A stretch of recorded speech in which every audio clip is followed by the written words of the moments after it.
Critically Unfocused Podcast, episode 71.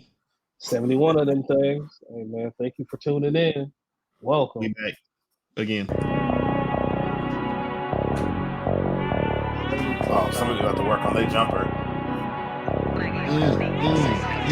Tell us, said, fuck them, bitch, I'm back on the streets. On the papers, cause the people still trying to get even. We got guns on guns, you better believe. And we shutting down your offense, end of the season. I ain't nothing like these rap niggas, better believe. Ain't know I left and came back, nigga, better believe. I was off till I got on with it, better believe. G-Joes, I'm on my own, better believe. It's funny because it's echoing in the weirdest, it's almost like it's on purpose. Oh, Yeah. I look like no one. That's trash. It's weird because it didn't start echoing until the dude started rapping, but it almost sounded like it was on purpose. Like it didn't like echo kind of far It off. sounded like, it sounded like a delay kind of too. Yeah, there you go, no echo. Yeah, that's fine, man. I was finna bust. I was cracking mine off the gram. Still wasn't fuck. You don't know me, nigga. Stop playing. I get up on you. Move shit. She got a hat. This shit's so hard. All right. That's one thing. One thing I love about black people is that, like, you know, Blake pull up to work, listen to that shit loud as hell, and he get off work or get in the office and just be nice as hell and cordial as hell. You listen to the murder rap all morning on your way to work. So how's it going, John? Welcome to the day, Bob. Yeah, no, it's That's just like Call of Duty. I do all types of violent things digitally. Couldn't be a nicer guy. That is facts. Damn. Hey, man, well, how y'all boys doing, man? Terrible. We here for the 71st time. Why are you terrible, Blake? What happened? I'm just joking. I'm not terrible. Oh, okay. I thought your barber left out the enhancement or something this week. I don't know. It's every week. He never offers.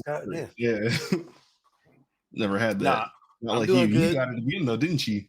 I didn't. I haven't got my haircut since the last time I got my haircut. You just had the tattoo artist fill it in up there, too, huh? It's permanent.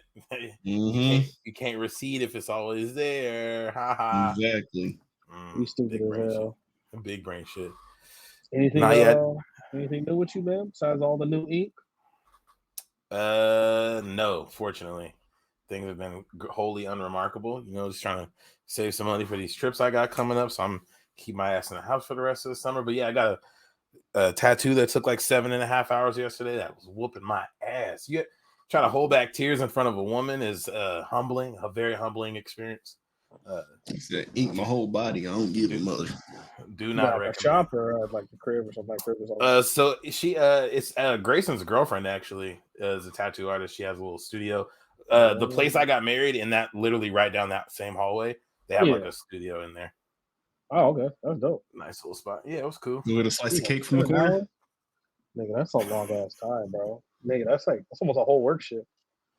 Basically, yeah. I was anticipating like 3 hours, and she was like, she made it bigger than I thought, and I was like, all right, well, we rocking with it. And then I was like, I'm not trying to walk around with no incomplete shit. So I think that bakery that's right there in that corner, they made my wedding cake too. Wait, the bakery on what corner? On the corner of that building. There's like on the front right hand corner of that building, there's like a shop that sells cakes. Oh, I didn't know that. Where? Yeah. I thought your cake came from there. Nah, our cake, Amara's sister made our cake. Oh, okay. Yeah. My God, here getting 7-hour tattoo session, man. You built different. I took an edible beforehand thinking that was gonna help. It did not make a difference at all. You need to boof it. You'd have been in there. I don't think taking suppository edibles would have made much difference. But next time, I got some more work to do. So you got to wait for shit to digest. It's straight in there. You go that route. That's facts. I'll try it next time. I'll let you know how it goes. He's a nasty nigga. That's crazy. I wouldn't do it, but I mean, if you need it. I mean, it couldn't be worse, honestly. Couldn't be worse than the pain I just experienced. No, I think Jamal, before you tell us about how you've been, can I just tell you how nasty it is to have the like Jag 6 and 11 as your name? Like, that's a good thing. Like, and I know that's going to be your Twitter name at some point, which, like, you know, you can just like let it go. You could just say I'm a Jags fan. It don't have to be 6 and 11. No, I didn't even I forgot this was in my room. My name and something else I was in earlier. I gotta change it. But you can't change it mid-episode. You're 20 minutes. You're stuck, my I boy. honestly didn't even notice it. Let me leave and come back. That's nasty business. Come on, the show got to keep going. Tell us how For your week sure. was, Jamal. What's new with you? Nothing, man. Just another week of work. Anything new with me, really? Nah, man, not really. I'm ready for this fantasy draft, dude. Your league, man. You try to break niggas' pockets now. The fee I'm was trying to help- $20 last year. This nigga hit us up That's with a group text like, "Oh yeah, it was 20 last year, but the price of the brick is up. Shit is 150 now." Like, god Get damn, bro. inflation on the fantasy league price. You didn't get the text? You in that text? The nigga said it's 150 now. I'm like, damn. Yeah. I'm in a text. Hey, yeah, he Oh, is. it's talking Man. about Tyrell's league. Hey, Yeah. and, hey, you know Blake sent that shit 3 weeks ago, dude. It ain't I sent it nothing but today. the same difference. What's the difference? I don't know. I didn't ever see the text of you asking for it either. I just saw you said the draft was tomorrow. I was like, I still ain't paid him. Oh yeah, Let me no, not be the one I who's tell asking money. for it. The initial text said that you just pay by the draft. That's fine. Yeah, yo, And I told people, hey, if payment you need plan. accommodations, we can work with you. Yeah, I could put you on a What does Klarna that deal. look like? You gonna cover some of my entry? You get a percent of the winnings? There's 17 weeks in the season, right? So how can I divide 150 by 17? Nah, you got to pay before the trade deadline. It can't be the whole season. What's the trade deadline? Week what? Week 10, I think. All right, so we just divide that. No, you got to pay tomorrow. Because I know how much money you make. There's exceptions for the broke boys, which there aren't very many of. There actually shouldn't be anybody asking you for accommodations. All the parties and free food you've given out. You're about to give out more free food tomorrow. I am. That's true. Hey, yeah, I'm about to clip this and post this everywhere. Saying. I'm about to clip this and post it in the chat. This entry might need to be like $100, and the rest of us pick up the difference. Like, That's right. No, I think free food. Actually, he did buy me a drink though. So that was true. Hey, he's just being a good friend. You should try it once, musty ass nigga. Okay, I'll be there tomorrow. You want me to bring something? We'll talk about that offline. Like liquor or something to eat? Oh, I'm going to bring some chicken wings. You did make some good ass chicken wings last time. Yeah, bring all that. Wings and liquor is the price of admission. Bring Wingstop sandwiches for the whole party. Ooh, that'd be fire. It's so funny that both of y'all talked about that because I went to Wingstop yesterday. I was like, "Ooh, should I get this sandwich?" And I just got the wings. I was like, "Oh, it wasn't worth it." Stick with the wings. No, I mean, the wings are much better than the sandwiches. Sandwich is not bad, but there's like no reason to get the sandwich if you're at Wingstop. You go somewhere else, probably get a better sandwich. I'm sure that's kind of what I was thinking. Hey, the hot honey wings though they got now though. Shit's is hard. You said free one? I swear I sent you guys the RDC link with their commercial for it. Hell no. Oh, I didn't know it's the commercial. My bad. I just seen they did the Afro Samurai thing. I didn't know they actually had nothing in it for it. I didn't click it, so that's my fault. Something. I'll post it again, but yeah, I redeemed the free one. I bought one. Too late now. I don't want another one. It is interesting. Go ahead. Like it was different than I know. This is the chicken sandwich segment now. Different than a lot of other places though is that the sandwich can be different to so many people depending on which sauce you get. So it's like because they got all them sauces to choose from, it's just applied directly onto the patty. Like they coated in it like it's a tender or some shit. Your sandwich experience could be vastly different from mine. Jamal got spicy Korean barbecue, I got regular barbecue. Someone might go in there and get mango habanero or garlic parmesan. Like, oh, this is nasty, but it's like, bro, like maybe you shouldn't have got that in a sandwich, or somebody be like, man, this is amazing. It's way better than all the other ones. And it's like, oh, okay, what sauce did you get? I need to try that lemon pepper one though. Somebody said you dipped that shit in ranch one time in the string. I'm honestly shocked you didn't start with lemon pepper. I was thinking like, man, I don't know. I should have. Yeah, lemon pepper's cool, man, but it's way more exciting sounding than it actually is. I feel like I don't know. That's just me. You know what? The lemon pepper wings from Go Philly are the best lemon pepper wings. Y'all ain't had American Deli yet. That's true. That's true too. Nah, originators. We can't even like compare with stuff below the Mason-Dixon with what we got here.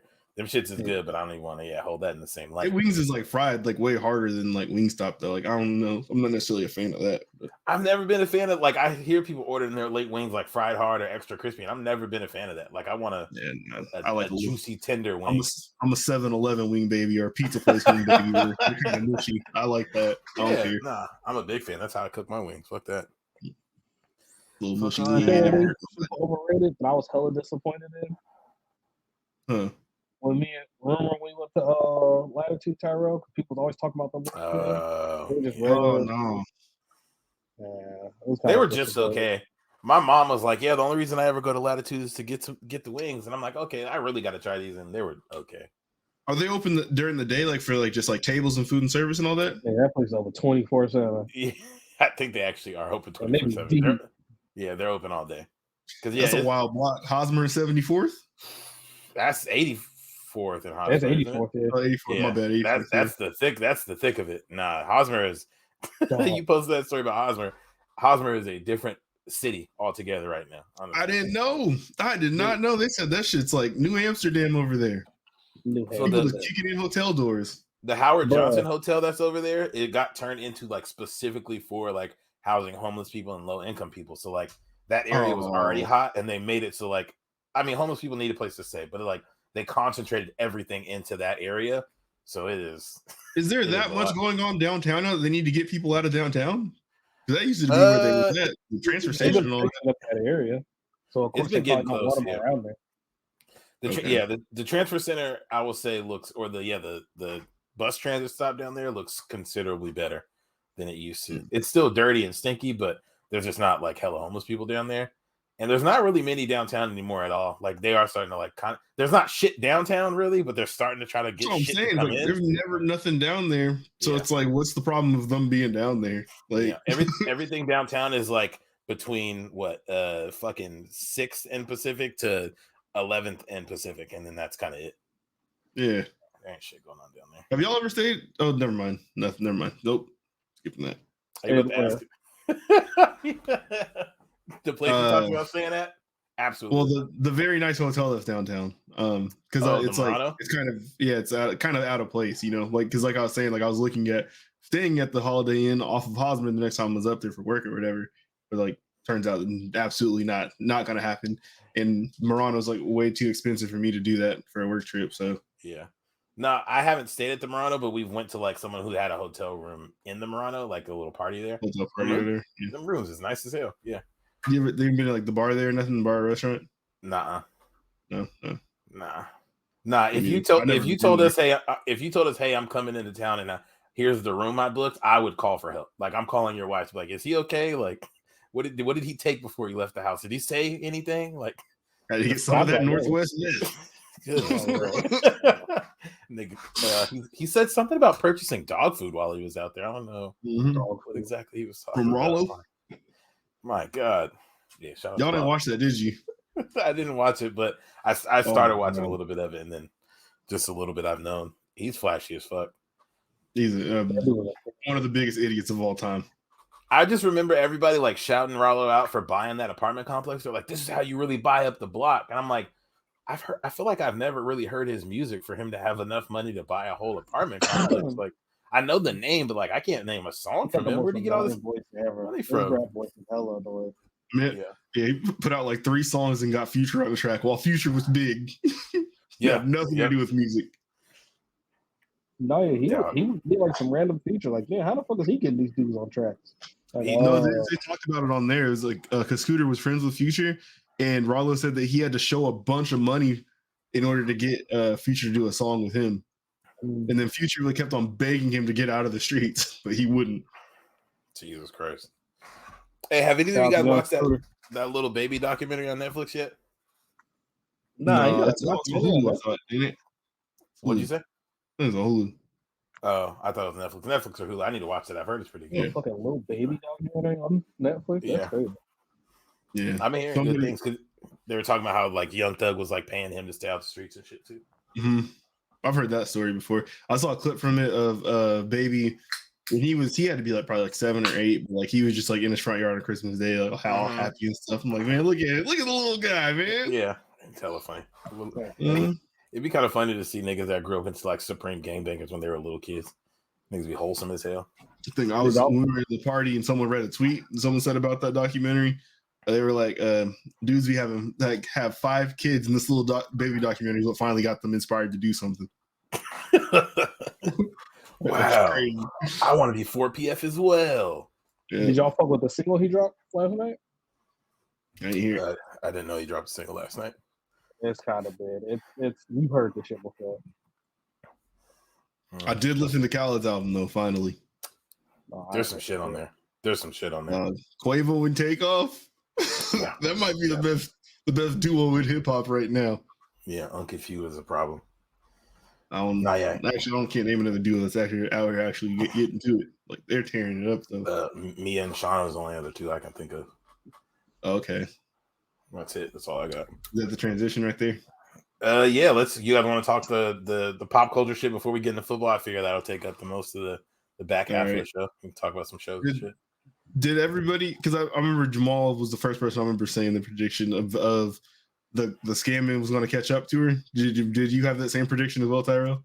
The first time I seen her put the card down to the camera and take the picture like that, I was like, I feel like this looks slick, but it's not because there's cameras around you. And if everybody can connect that they got scammed after they stayed at your hotel, you're going to get caught. So, yeah, the first time I seen her do that, I was like, oh, that's going to bite them.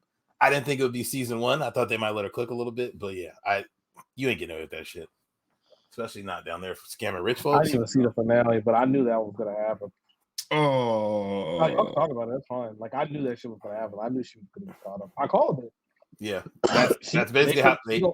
She gonna go away. They're gonna have old girl doing the rap shit like Carisha was. And JT gonna come home. Oh my god! I need you to watch, dude. I need you to watch the finale. Oh my god! When they're on the stage and she breaks out into the whack ass fucking freestyle, like no. I'm talking. Oh, that was the episode before. That was the episode before. Yeah, I saw that. Okay, yeah, we watched them back to back. Oh I was so confused. No, and she was breathing all hard and shit. And like, yeah, it was so awkward. That shit was hella awkward. That shit was so awkward. Hey, I kind of like the little. I kind of like the little lesbian pimp. I kind of like her style. It's like she could be tough. Yeah, she's tough as hell. Yeah, I do kind of fuck with her. Cashmere. What's her name? Chastity. Chastity. Chastity. Yeah. Funny name for a pimp. But nah, I'm fucking with her. TT boy. She got decent looking hoes. She got a good looking hoes. Got a nice car. Yeah, she doing it right out here. She also sleeps in the car, so I don't know how right she's doing it. Well, no, remember she got the crib with her uncle. That was on the one episode. No, because when she went there, she was like, "Your kids be living here?" Like she was made it seem like she don't live there. She go eat there sometimes. Mm-hmm. I thought she goes in there and freshes up. She don't live there. They showed on this episode her sleeping in her car. That's why she got that big ass car. It's just like a little minivan. She popped the trunk.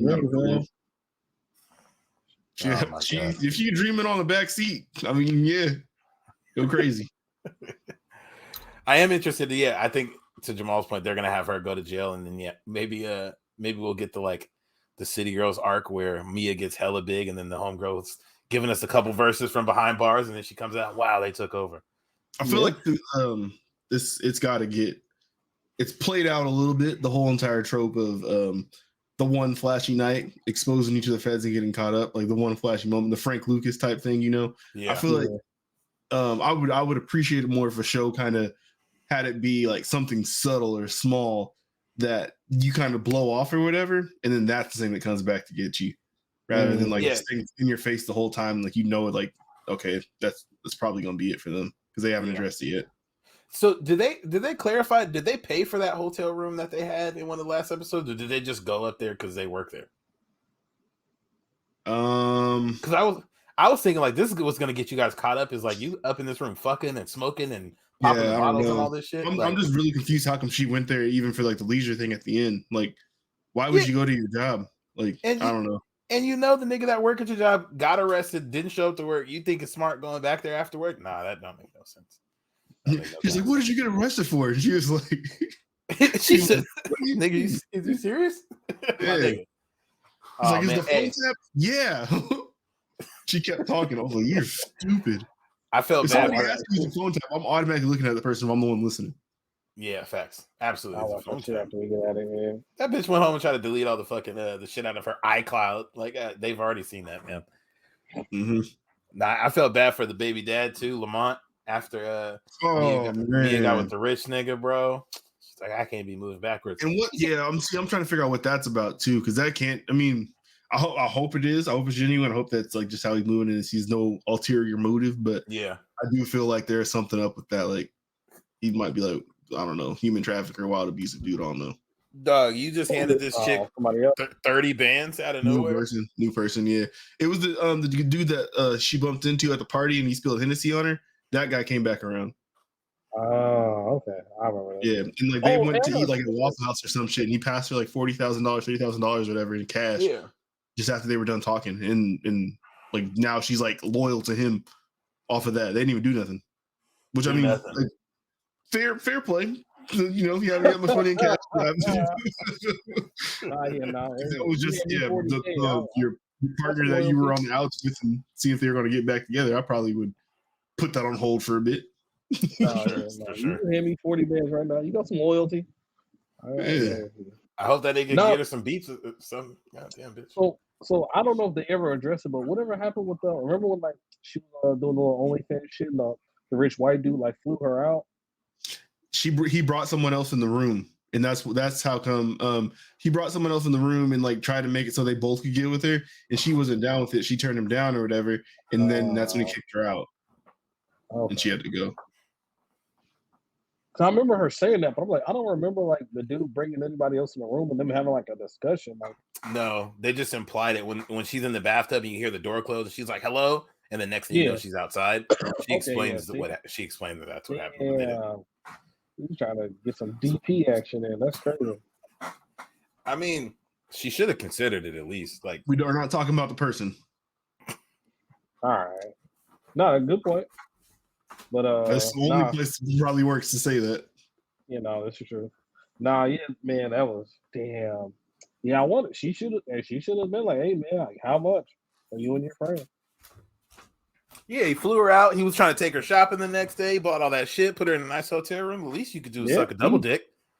He clearly had a hell of money. She should, man. Ooh, y'all shooting today? Okay. I'm just saying, Hey. like, she's already out there. I'm just saying, if a woman flew me out, took me shopping, fed me, did all this stuff, and I'm in the shower the next day, and I'm like, man, I ain't trying to give her no dick. She kind of old or whatever. And then she bring over another old ass friend, and she's like, look, you're gonna have to eat these boxes, but look, after that, we're gonna have a good time. I'd be like, take it to the Nike employee store. All the tech fleeces. That's all it'll take. Yeah, $2,500 worth of Nike apparel, and you doing the nasties? Yes. Yeah.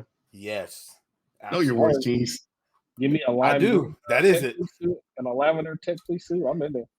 Hey, if I can't just go out right now and buy $2,500 worth of Nike, that means it's worth eating some old lady box over. You just have to have that on your credit card for a bit. you could, but you'd be sick. That's it.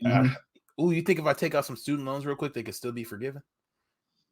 That's a good question.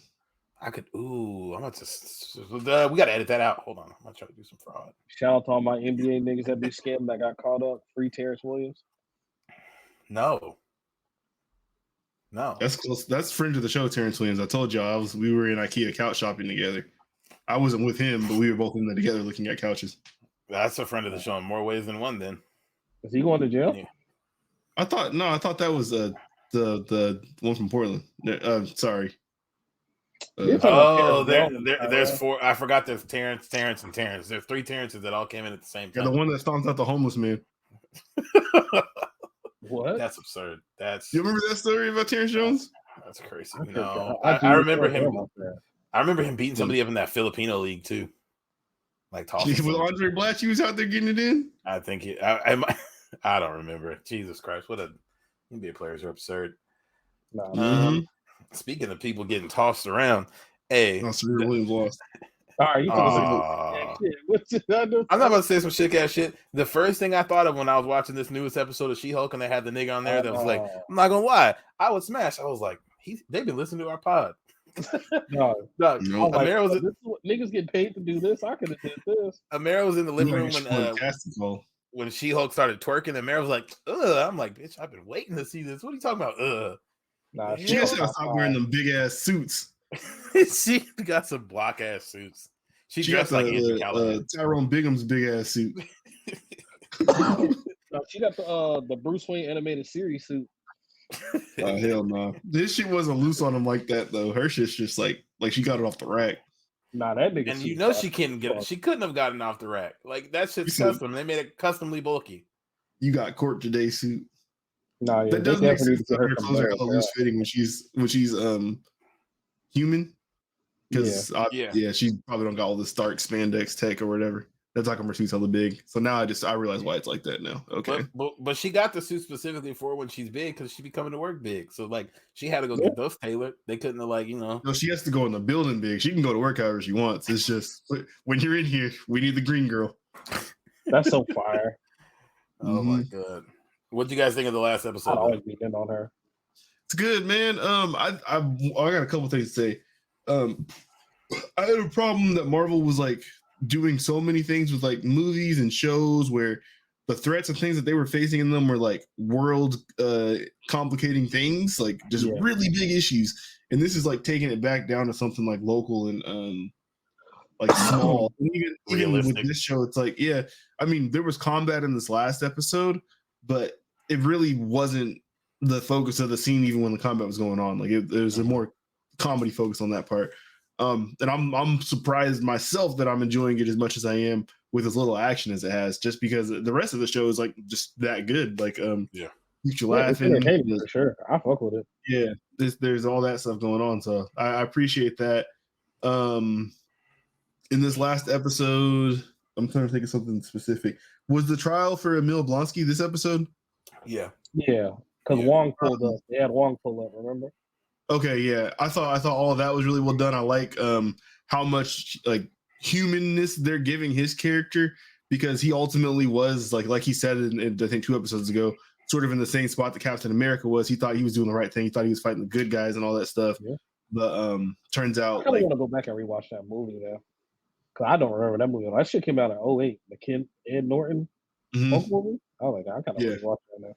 But like just that dynamic of it, having somebody who had done so many good things in their life up to that point, and like now he's like ultimately viewed as the bad guy when the entire government was hunting Hulk in the first place because he was like going on a rampage and all that shit. So it's just interesting. The Wong scenes are funny. The thing like of her what are those called? Paralegals sending Wong a thirst trap.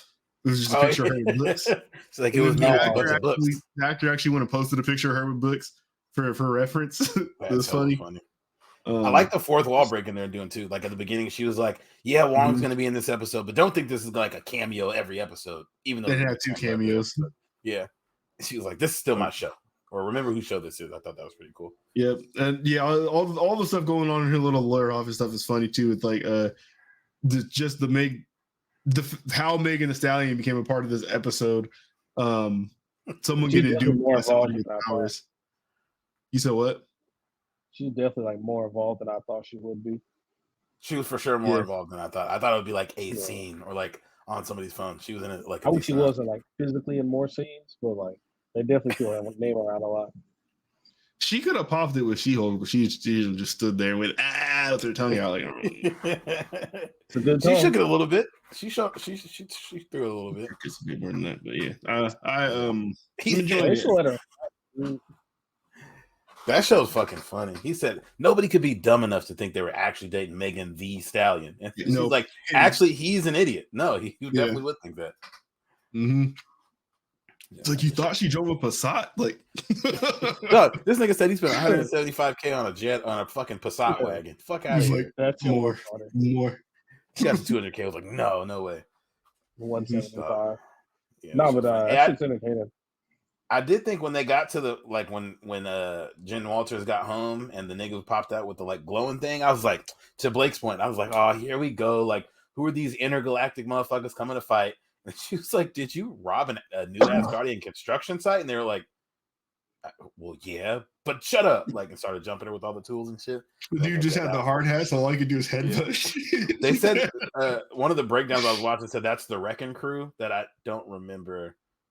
They're like somebody else's like main villain, but they're not really supposed to be in the MCU like super heavy like that. I don't remember who it was though. Okay, interesting. I figured one of you guys would know, but you didn't, so that's cool. I don't know about no Wrecking Crew. Wow, I've heard about them being involved in Secret Wars, but that's what they're a part of. Yes, that was it. Yeah. There you go. But cool, man, so 3 episodes in though, like it's entertaining. I like it. It's good. How many episodes? This is the 6th episode, is it? 9. I think they said 9, right? Yeah, 9. Yeah, because I'm like Daredevil being such like a high action show. in that character, like so much of what he's known for is like just all the fights and shit like that. Like I'm curious how they worked that in there. I mean, he was good in what they had him, the small bit that he had him do in No Way Home. But it's it doesn't seem like that's what's going to be going on here. Obviously, he's a lawyer too, but he's a lawyer from New York, participating in a show in Los Angeles, and we've seen like parts of him in costume. So yeah, it's curious what that's going to be about. Yeah, for sure. Yeah, I like how the show's going though. It is a nice change from like Miss Marvel was like very like childish, and also the threat was seemed too big. This is closer to what I expect most of the non like Wanda like level shows to be. Like if it's not one of the like main characters of the show, an Avenger. Yeah, like there's shit to be a little bit like more. Moon Knight was even kind of crazy. Moon Knight was nuts. Yeah. Them niggas, they spun the fucking world around like, oh, we got to go back 2,000 years time, and everybody can see it. Like what? Doug. Yeah, no, that this shit's. I feel like this is like the best balanced show they've had so far. I guess Hawkeye was not too crazy. I did like Hawkeye. Hawkeye was good. Yeah, Hawkeye was good. Hopefully they bring that around. Oh, that's not coming back on yet. Never mind. All right, I have nothing more to say about that. Falcon and Winter Soldier was what was their threat? The group that thought Thanos was right. Yeah. Okay. Yeah, the bitch from Top Boy. Yeah, Antifa. Basically, they were fighting Antifa with superpowers, basically. And then you also had that show also has somebody who believed they were doing the right thing their entire time and just kind of went too crazy in one moment. Like that was it. Now that we're even talking back through the shows, like the Wanda, her threat level made sense. Falcon and Winter Soldier made sense. It was really Captain or Miss Marvel's. That threat made no sense, and neither did Moon Knight. It got really big, really fast. Yeah, like those two are really the biggest ones. Where it's like, wait a minute, like but I'm thinking of like more like movies though, right? So like think about it like Eternals. The Earth almost got ended in an event that no Avengers were involved in at all, and that no one's talked about since.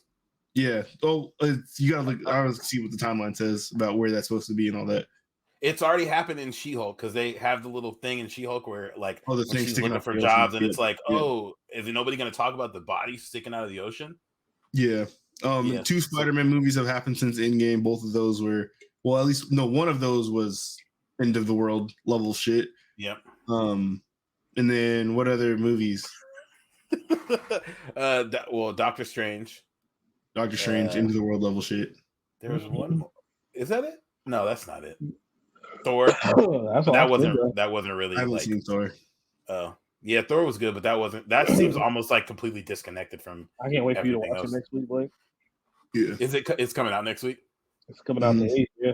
Okay, yeah, that'll be a good one. That was a good movie, man. They wasted a bit. I'm gonna whoop your ass. He's gonna say it's good because say what? It means I get to see you. No shot. No, not gonna happen. How you doing this? No, that movie's ass. Fuck you, Tyrell. I got a shower after work. Yeah, we're gonna hold that against you. That's crazy. Absolutely, I am at least. That move was kind of crazy. You don't spray some fucking Febreze on that male suit, nigga. Yeah, I'm about to see you tomorrow. No, we're really all gonna be talking tomorrow. I don't care about seeing you. Oh, that's damn. Blake misses me. I feel good, man. I miss you too, Blake. Paul. My dog, man. No homo. All good. If applicable. It's all good. I've seen Brantley more recently than I've seen you. That's crazy. That is crazy. Shout out to the white man. Nah, shout out to Brantley. Brantley. He's a cool dude. So I see this next story. So I've only heard about the Tiffany Haddish and the Aries Spears thing, but Aries Spears is having an awful fucking week. He started his week out by making fun of Lizzo. He said he can't get over the fact that she looks like the poop emoji. He was like, she's got a pretty face. What did he say? She got a pretty face, but she don't need to be showing off her body. And then he responded with like, I mean, I'm not the most in shape dude, but I know that I'm handsome and got swagger, so I can get away with saying shit like that.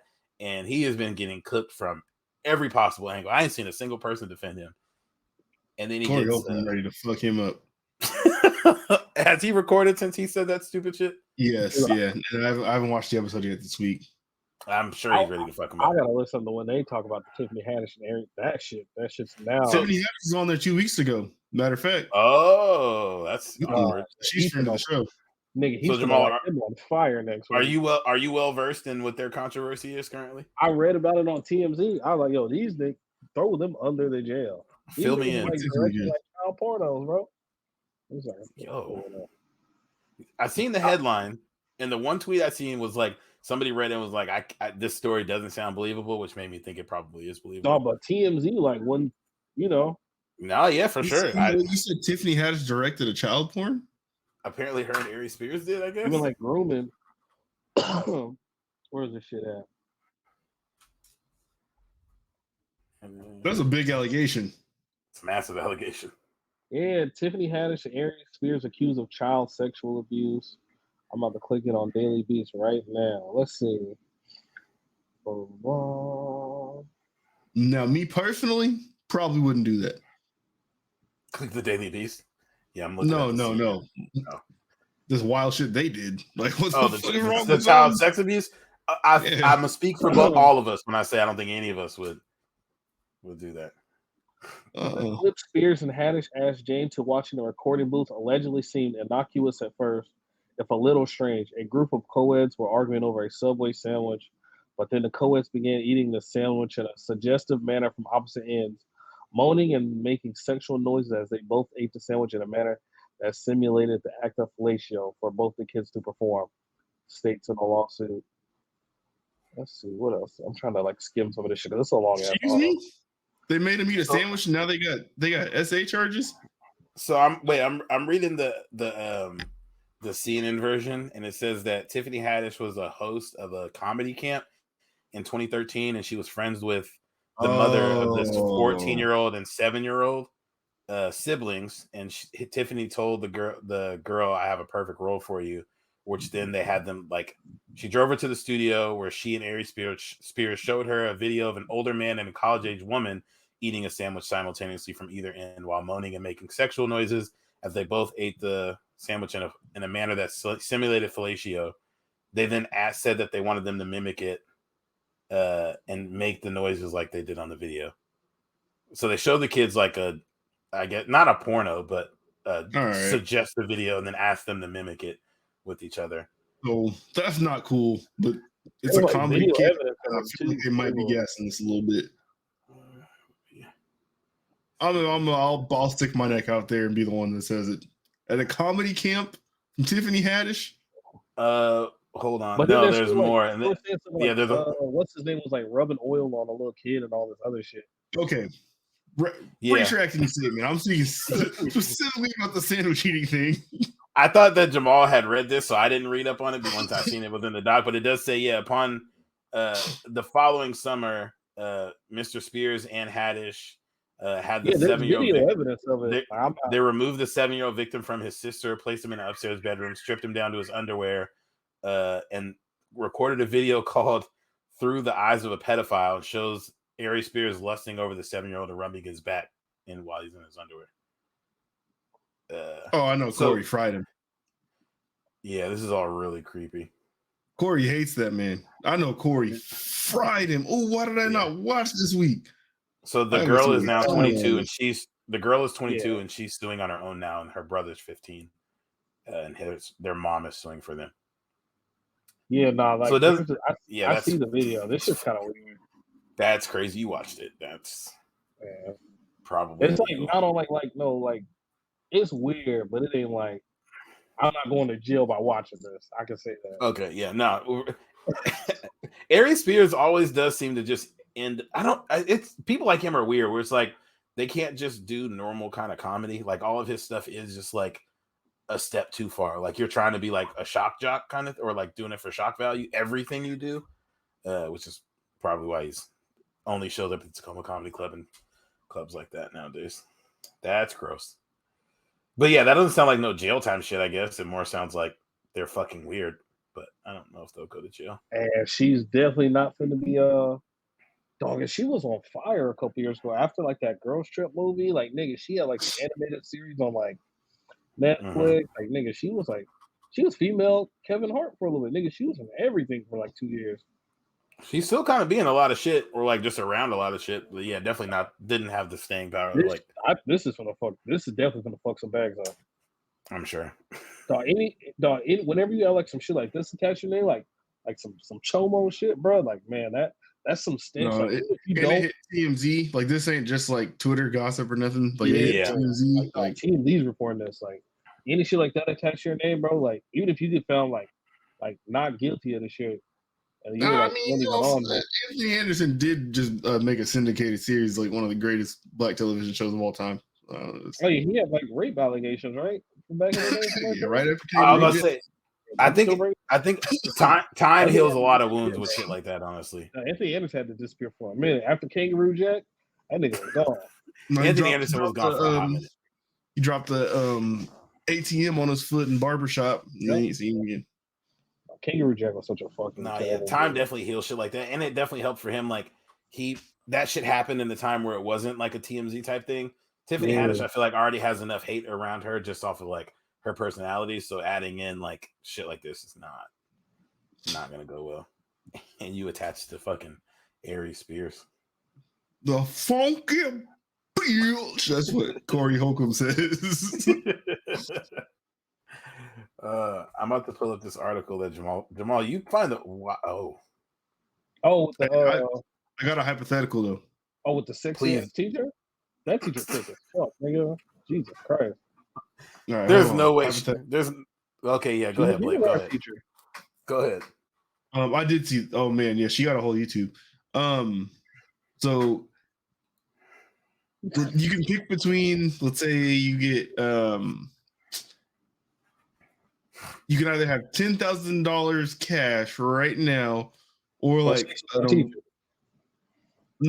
you get an award-winning like prize racehorse. But whichever one you pick, they both just like appear in your front yard right now at this moment, and you got to figure out how to do the most with either of those. 10,000 cash or the prize racehorse? Yeah, like let's say this thing just like won like the Kentucky Derby or whatever. I'm taking cash. I'm scared of horses. Hey, horses are underrated, scary animals for one.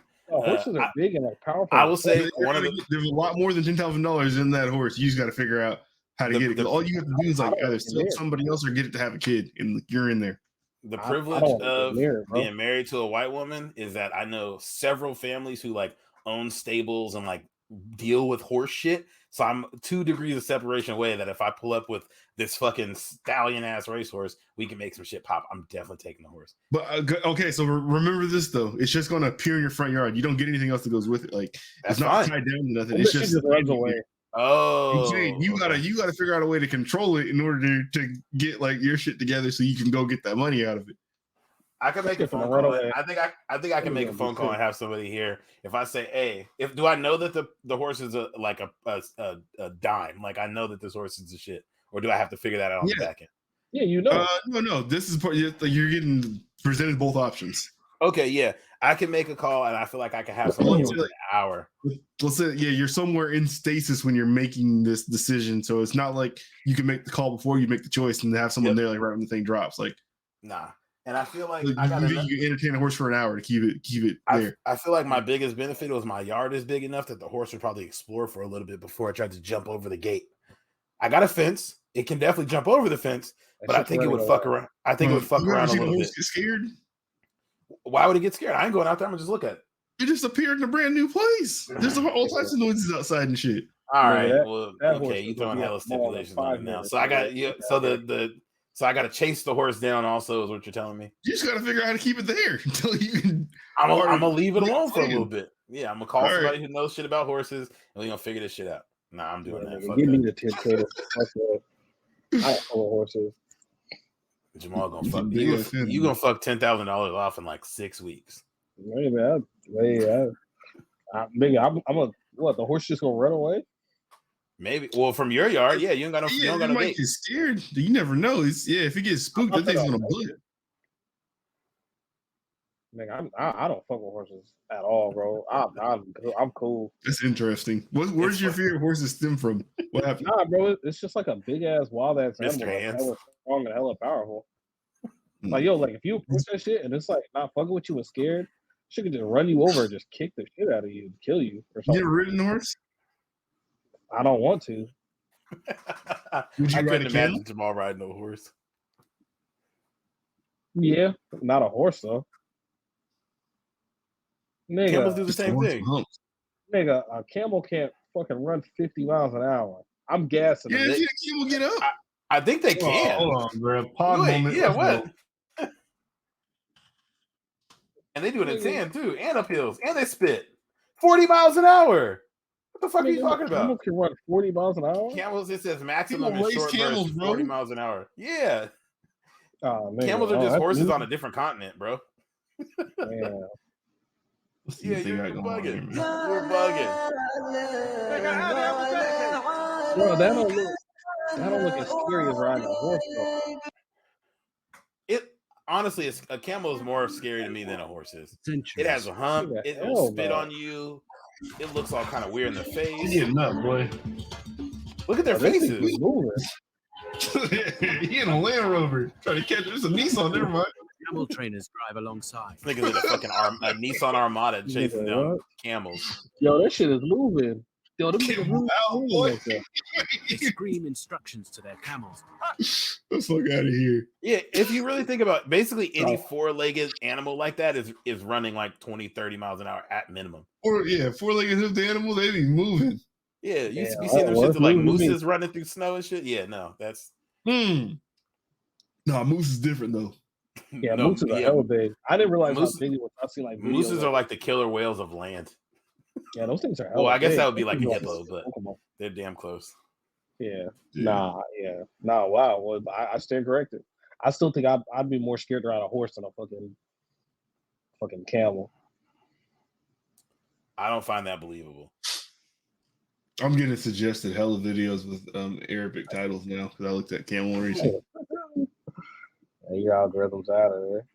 Yeah, I'm on to the list.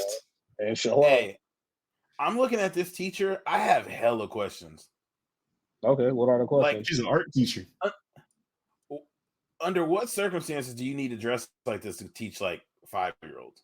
Oh, so now you're shaming her. Like, I'm not for saying her you got. clothing. I'm not gonna say you got to wear like a fucking like burqa, dog, but like I can see her nipples in some of these outfits. Like she wearing like Alright. fucking like bodycon dresses and shit to work to teach 5-year-olds. Like that's kind of wild. Who recorded this? If her students are 5 years old. Like this picture right here. This kid's in the fucking photo. Like, wait, did a kid take this photo? She's got her ass on some kid's desk. She got a BBL to teach you how to draw circles. Dog, there's no. He You don't was have painting. to. You don't have to wear the tightest fucking pants that you have in your closet to teach 5-year-olds. That's absurd. I think women should be able to wear whatever they want in the workplace. Whatever. I makes do them feel too. That's inappropriate. If my kids You can got these- see your nipples at work, You just look That's at why. people. The Vapor Max is on all day. Got a Louis belt, and she's okay. come on, bitch. You're teaching in a basement. What? What is happening? That outfit is fine. No, none of the outfits I've seen on there would I feel comfortable with my 5-year-old being in that classroom. And then have your teacher get taught by another teacher. Your kid. I absolutely would. Nigga, You know, dog, I this had my is- kid nah. fail kindergarten 3 times. I mean, I just gotta keep coming back. exactly. Nah, that's absurd. No, that's that's back absurd. for me, nigga. Parent teacher conference. Oh shit! What? She got OnlyFans? Oh, Nope. my God. Oh, Oh, she She got a- she's gave some comments about it. She got a 14-minute video copping, please, about why she should be able to 11 dress in the like that. morning.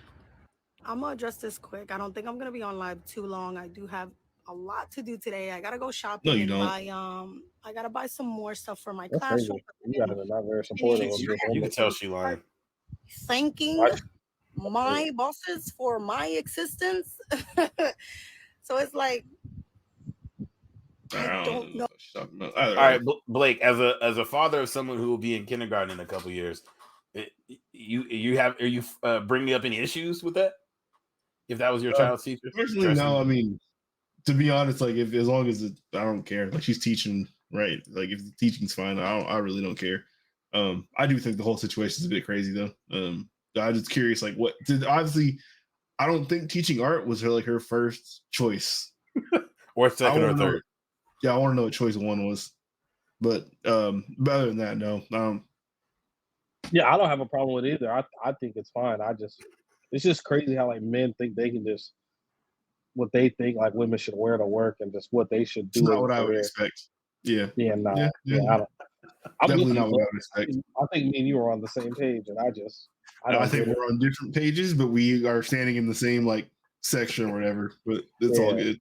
Yeah, somebody just thinks she should just be fucking. I don't know, man. It's crazy. I don't even see how. I can't even fathom how some people just think. It's crazy. But anyways, That's absurd. That's absurd. I thought it was funny. Absurd. Fat Joe No. rushed to defender. Like, he about to. nah. Oh, Actually, What did yeah, wait? I What did he? fucking Wait, back what did he say? What did he say? It's right here. I don't know. Oh, okay, I didn't click. Asiatic black man. He made a song. A New Jersey art teacher received. Uh, Teacher. They trying to fire her because she too sexy. She too beautiful. I don't think that's it. it sounds like Jamal. We had a teacher. I had a teacher. I'll take the blame. We had a teacher named. I had a teacher named Miss Noel. I had a teacher. And I was young. But I knew that Miss Noel was fucking beautiful. Okay. No matter what, CS 146, I knew that she was a special. They had trash school names in New There's a York. teacher out there. They really do. That is a special one. What's wrong with this? He drunk. His eyes always like that. Sick because they come and bringing the kids. The kids just look at my mom. She came on here laughing. Ma, you know Miss Noel. She's a nice lady. You remember her. And so You don't remember shit about her personality. I say, let the women be great. Can you fire somebody for their looks? Can you fire a teacher? I don't think they're not fired because of her looks. People want her to get fired, so. But it wouldn't be because of her looks. It would be. No, Hold on, I could see her colon in half the pants she was wearing. It's not because of her looks. Why does All right. Fat Joe have a Ciroc monument in his house with 2 Diet Pepsis next to it? Because he's freshly drinking. I'm telling you, he's drunk right now. He is drunk in that video. That deal with the Asiatic black man, bro. He said Miss Noel 46 times. That nigga was drunk and horny, reminiscing. Crazy. We got to claim him. We don't claim Carlos Arroyo. Hey, Yeah, the N1 sponsorship. Joe said he was black, bro. Like, what else? What else do you need? I don't get it. And we I don't get it. got that drop. He says, "I am the Asiatic black man." I And it's have always it. funny. Oh, that's shout out to Fat Joe. I don't take no comeback. I'm the original black man. Shout out to Fat Joe. I'm the original black man. I need to see her TikTok. Damn, She'll be man. she'll be out of a school in 9 months. Oh, you can buy a shirt. What's the shirt look like? That's it right there. It says brains and beauty. You're gonna cop it says brains and beauty made out of brain matter. Yep. Come on. Can you zoom in like the middle? Oh, never mind. She's did a little she's extremely unserious. That's All crazy. right. Why? Unserious. Hey man, shout out to that teacher, man. Teachers are very important.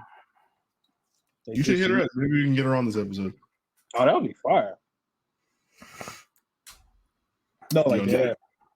Yeah, sure. Why not? How many followers she got? She probably got hella followers on Instagram. She ain't coming here.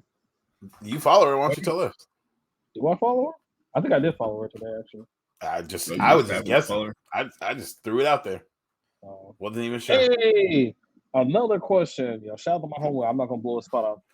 Hey, would y'all how do you think y'all significant others would feel if you had an IG model like as your barber?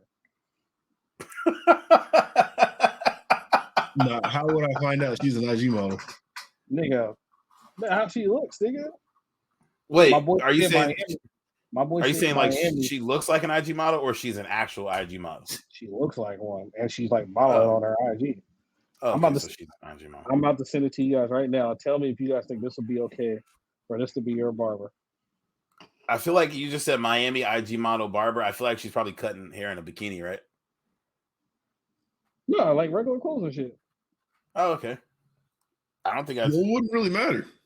my wife has never asked me about my barber, quite frankly. Like, I don't think she'd ever know. All right, y'all check the y'all check the group chat real quick and then click that and then go to her page and like yo, she's a legit barber and everything. But she's like, yo, like You just sent the specific photo. That's funny. that's the last one I was looking at. Yeah, I'm not sure it should be an issue. I, You don't necessarily try I mean- to have sex with every woman you meet, so it's not really like a. Oh no, this is true, but still won't go. Oh, that I see why you like going to the barbershop. So that would be a very like stressful life for a woman to lead if she's that threatened by just the mere presence of other women in your life. Yeah, women are. Like, oh, I bet you like going to the barbershop, huh? Never dealt with that part of it. I don't think I'm her clientele specifically. I don't see many men with my style of hair on here. See a lot of No Chemical. She cut my boy's hair. Okay, he's not on the Oh, He didn't make the Instagram. He didn't make the Instagram. I see a lot of Hector cuts. A lot of Hector cuts. So you ever show y'all my barber? I was like, nah, nigga sent that. Like, man, if you don't get the fuck out of here. Yeah, is she tattooing it? She's tattooing on the like Doc Rivers hair for some dude on here. No, I'm not going to this bitch. No, I don't. I don't think Amara would care, but I get why you're asking the question because there are definitely women like she's not cutting your hair, fam. She's not cutting your hair. Yeah, like why the fuck you want to go to the barbershop again? Your hair ain't even that long, nigga. Nah, yeah. No, that's funny. No, okay, no. I don't know if I've ever. I feel like the only female barber I've ever had was the chick that used to work at DJ Tabor's spot. She could cut. Avery Bradley's sister cut my hair before. Oh. I've never let one cut my hair before. Not that I said I wouldn't. I've never let one. Nah, you said that hella aggressively too. You've also had like one barber your whole life. Yeah, I probably should like I've never let a woman cut my hair. I've got my hair cut by two people. If that chick cut hair here, I definitely send my barber a text like, "Hey man, it's not you, it's me." What if she like pushes your shit back? You going back? I got like dreads. So she gets more leeway than a normal barber for you? Hell yeah. Got it. She shaves off your entire facial hair and you're just like, fuck. All right, whatever. All right, it grows back, bro. That's crazy. Your standards are through the roof. I'll be sniffing. He said I got alopecia. No, I didn't have alopecia. She throw the barber cape on you, get naked under it. What? You got to be suspended 12 weeks, 10 weeks, whatever you got. This nigga's a walking sexual harassment claim. Absurd. Mm-hmm. All right. Some football previews. I don't really have a good segue out of horny barbershops into. Well, what do y'all think the outlook is for the Cavs now? Oh shit! Top 4 seed in the East. Yeah. Wasn't that them last year? Nah, remember they kind of dropped. So they blew it at the end, but I'm saying most of the season they were up there. Yeah, I feel like this would stop them from blowing it. Like, are they better than the Celtics now? Wait, that can't be the right season. They give the Celtics a run for their money, though. I think. Yeah, the Cavs finished 44-38 last year. I could see them getting to 48 or 50 wins. Not even that, like 52, 53 wins. I will say the one seed in the East last year had 53 wins.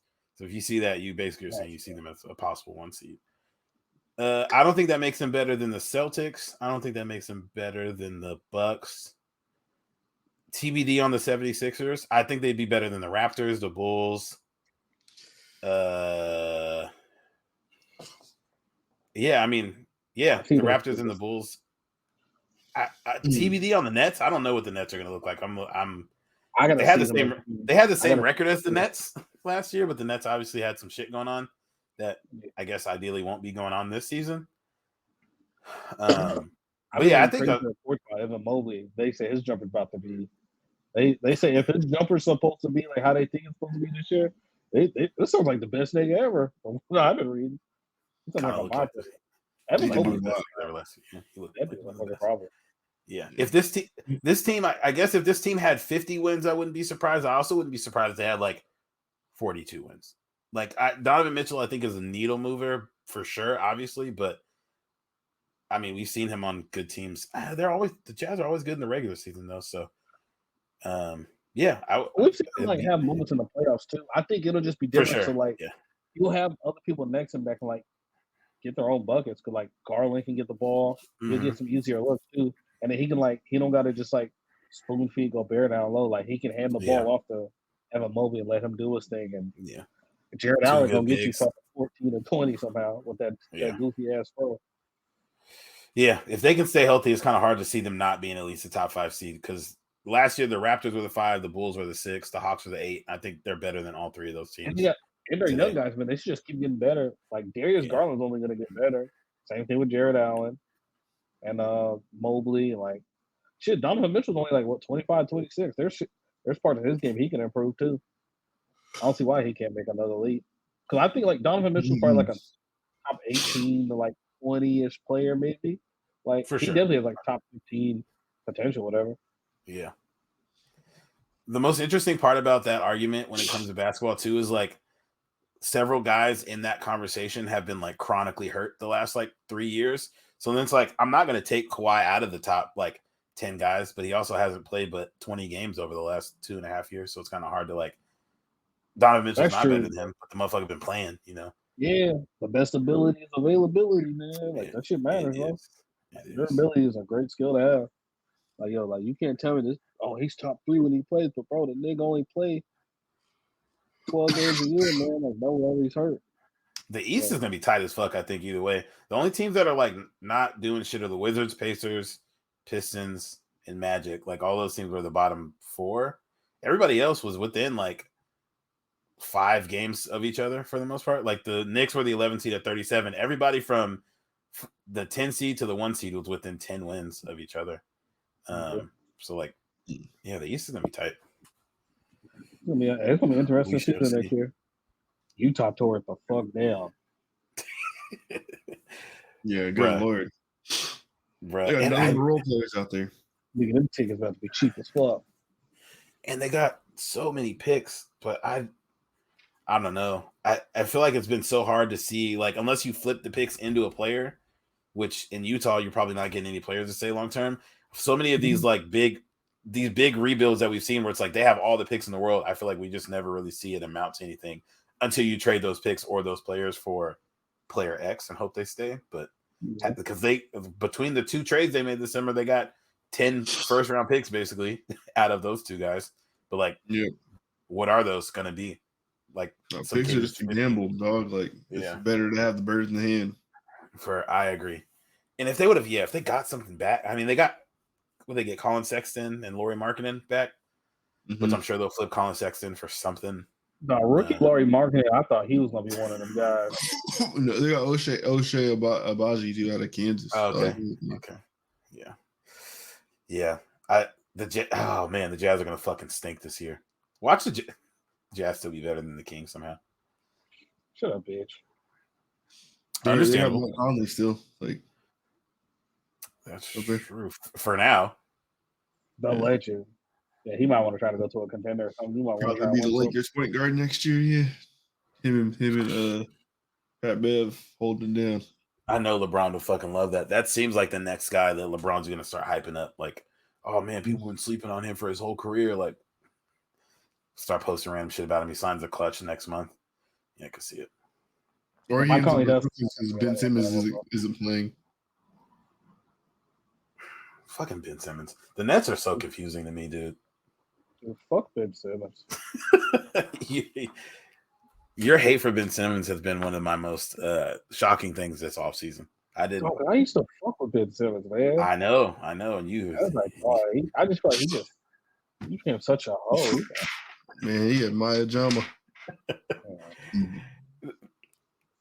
All right, let's get into our NFL preview. Football's Thursday. We get football on Thursday. Yes, sir. I can't believe it. It's been a long ass offseason. I can't wait. Incredibly bricked up for y'all didn't there's one real quick. Purdue got the ball back yesterday with like 4 minutes left or some shit. And they got a first down and then proceeded to throw the ball 3 times and had to punt it and ended up losing the game. Just throwing that out there. One of the worst football decisions I've ever Wait, seen. what did they do? They punted it on third down? No, they got the ball back. They got a first down. There was like 4 minutes left in the game or something like that. I had it pulled up. And they lost by 3. And then they ended up throwing the ball 3 more times after they got the first down. Ended up having to punt the ball and lost the game. They were up by 3 when they had the ball. Oh, and then they lost by 3. So Penn State scored Because they threw the ball when they didn't have. It was a running only situation. They threw the ball 3 times. Why do teams do that? I never understand when teams do that. I was confused. That's crazy. I never understand. Football decisions be weird, man. Being a football coach can't be fun.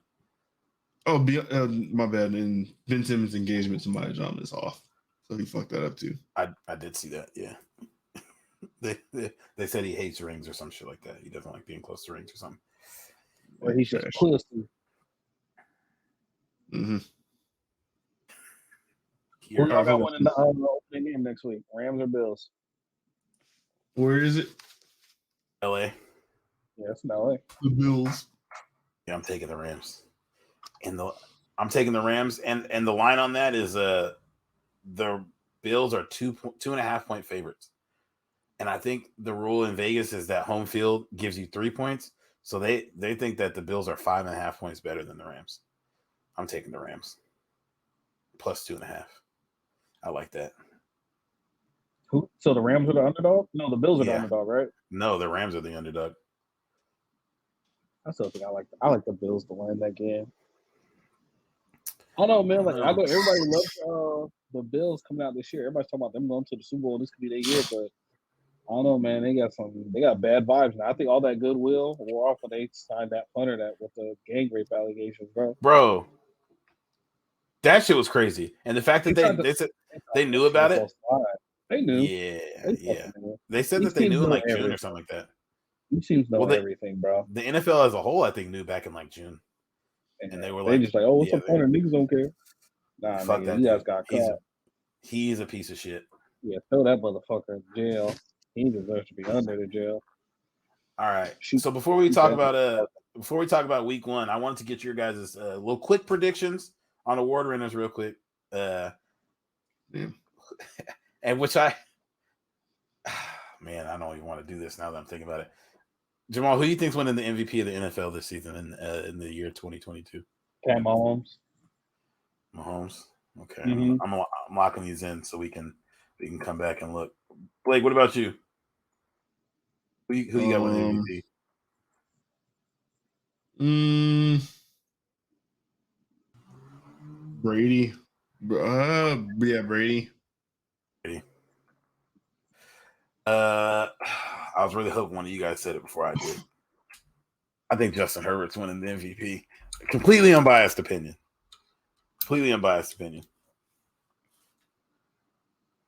All right. I'm sure. All right. I don't hate that pick, though, honestly. Like, he definitely can. Yeah, I don't know what you guys want me to say. Why do you hate that pick, Blake? Because, I feel like y'all missed the playoffs last year. The division is tougher now. I don't think they're going to give it to someone who's not in the playoffs. So you're just assuming we're missing the playoffs this year? Y'all teams got better. It didn't get that much better. I think it got one game better. And we missed the playoffs by a game. How many more games better did the Raiders get? And how many games better did the Broncos get? I don't think the Raiders got any games better, and I think the Broncos probably got several games better. Who did the Raiders lose? Who did they add other than Devontae? They added Devontae Adams. Amazing. They have then Chandler Jones, and they have a healthy Darren Waller the whole year, who was like one of the best tight ends of football when he was healthy last time. They got better at the 2 positions they were already good at, got worse at everything that they were already bad at. They didn't have to get worse though.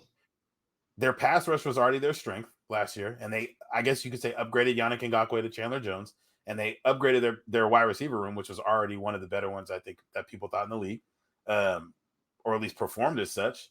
I'm waiting for the worst part.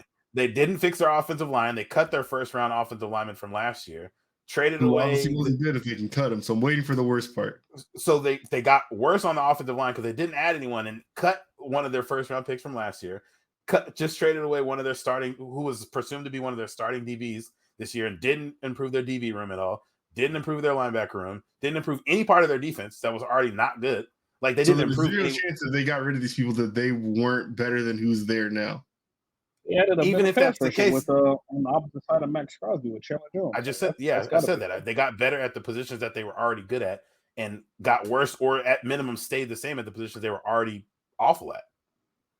Got rid of their best linebacker, Denzel Perryman. When you add a Devontae Adams, when the whole like last year, Darren Waller wasn't effective for a lot of the season, so it was Hunter Renfrow by himself trying to bake folks. And he proved to be productive, but at the same time, it's like it's very, very, very different having a Devontae Adams in the playing field. I completely agree.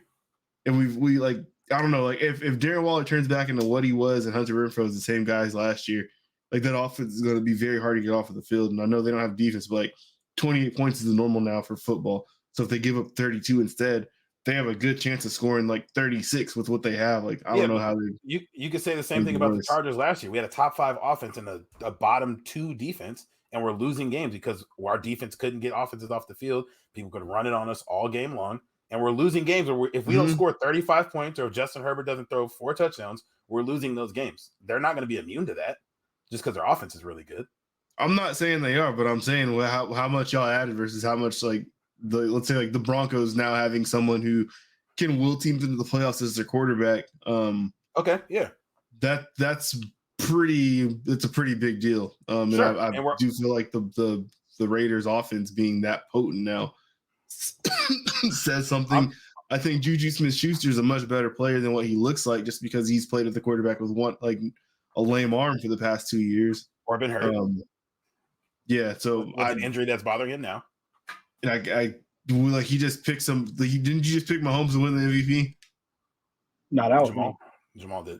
So I'm saying, yeah, Mahomes. Yeah, you did. So obviously, like you got an all-world talent there as well. Like I can't imagine a scenario where the play is impressive enough in order to isolate him as the MVP.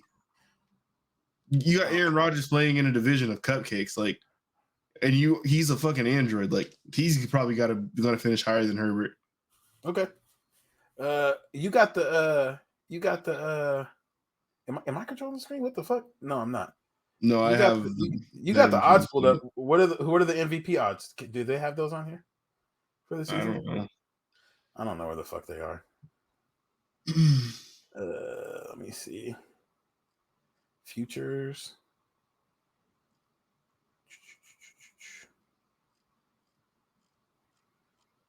Oh, they just have like division and shit. That's a lot of shit. Because if I'm not mistaken, I think Justin Herbert's like one of the favorites for winning the MVP. If I'm not mistaken, it's just broke. Specials? I think it's just their website because my shit won't even scroll. So who's all? So Herbert was your pick, and you said Brady, right, Blake? I said Brady, yeah. Who y'all got for defensive player of the year? I have no idea. TJ Watt? I don't know. Yeah, I'm going Michael Parsons. That nigga's going to be a full-time pass rusher this year. That nigga had 13 last year. And Madden got me shook. Like, yo, this nigga's the best thing I've ever seen on a video. He is fucking unreal on Madden. Yeah, I would say TJ Watt, or I'm going to say Myles Garrett. No, I feel like that team won't be good enough. I'm going to say Aaron Donald. Just because if they get similar production to what they got from him last year, they're knocking on the door of another like run like they had last year. His favorites. Yeah, and like if your team is up and you can play defense and pass rush opportunities, you can definitely put up some count numbers, and them stats help you get that shit for sure. For sure. So yeah, I think. So I'm looking at Vegas Insider, which is like they do like the combination of all the favorites. They have for MVP, they have Josh Allen plus 600 as a favorite. Mahomes is plus 750 right under him. Brady's plus 800. Aaron Rodgers and Justin Herbert are both plus 900. So in the top like 5 finishers. So I think if you start the season as a favorite, have similar production that we did last year, and make it to the playoffs, there's a very good case that he could make the playoffs, especially, or not the playoffs, win MVP, especially if he makes the playoff coming out of a division that everyone's saying is the toughest division in the league. So I'm sticking with it. Enough to catapult him over those guys you said who have better are more favored than him. I think if he wins the division, yes. Because they're not going to win their divisions and make the playoffs and also have stellar seasons. I think so. Well, I'm saying if he wins what everybody's saying is the toughest division in the league, has a season similar to what he had last year, which was on par, if not better than all those guys numbers wise. Yeah, why wouldn't he be in the conversation for MVP? It's crazy that you're acting like he's like, no, there's no shot that he can win MVP. Like he's not one of the favorites to win MVP. And we have a guy who just won back to back who's still in the top 5. So it's which is who he's tied with for 5th place. They have the same odds. Him and Rodgers do? Yeah, they're both plus 900.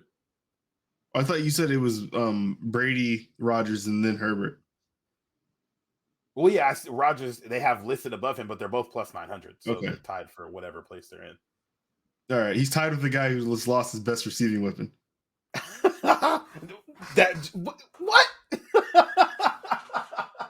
You're hilarious. So I'm saying he's got to be pretty outside, right? That's crazy, right? He lost his best receiving weapon. Rodgers just went from Android back-to-back 2-time MVP that has better odds to now that he's tied with the same odds, he's now the guy that lost his best receiver.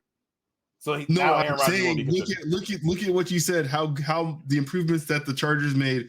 He's tied with the guy who just lost the best receiver in football for MVP. That also just won. You somehow think that he's going to play well enough to beat this guy. Yes, they're saying that's how good Rodgers is. Like that's what I'm getting at.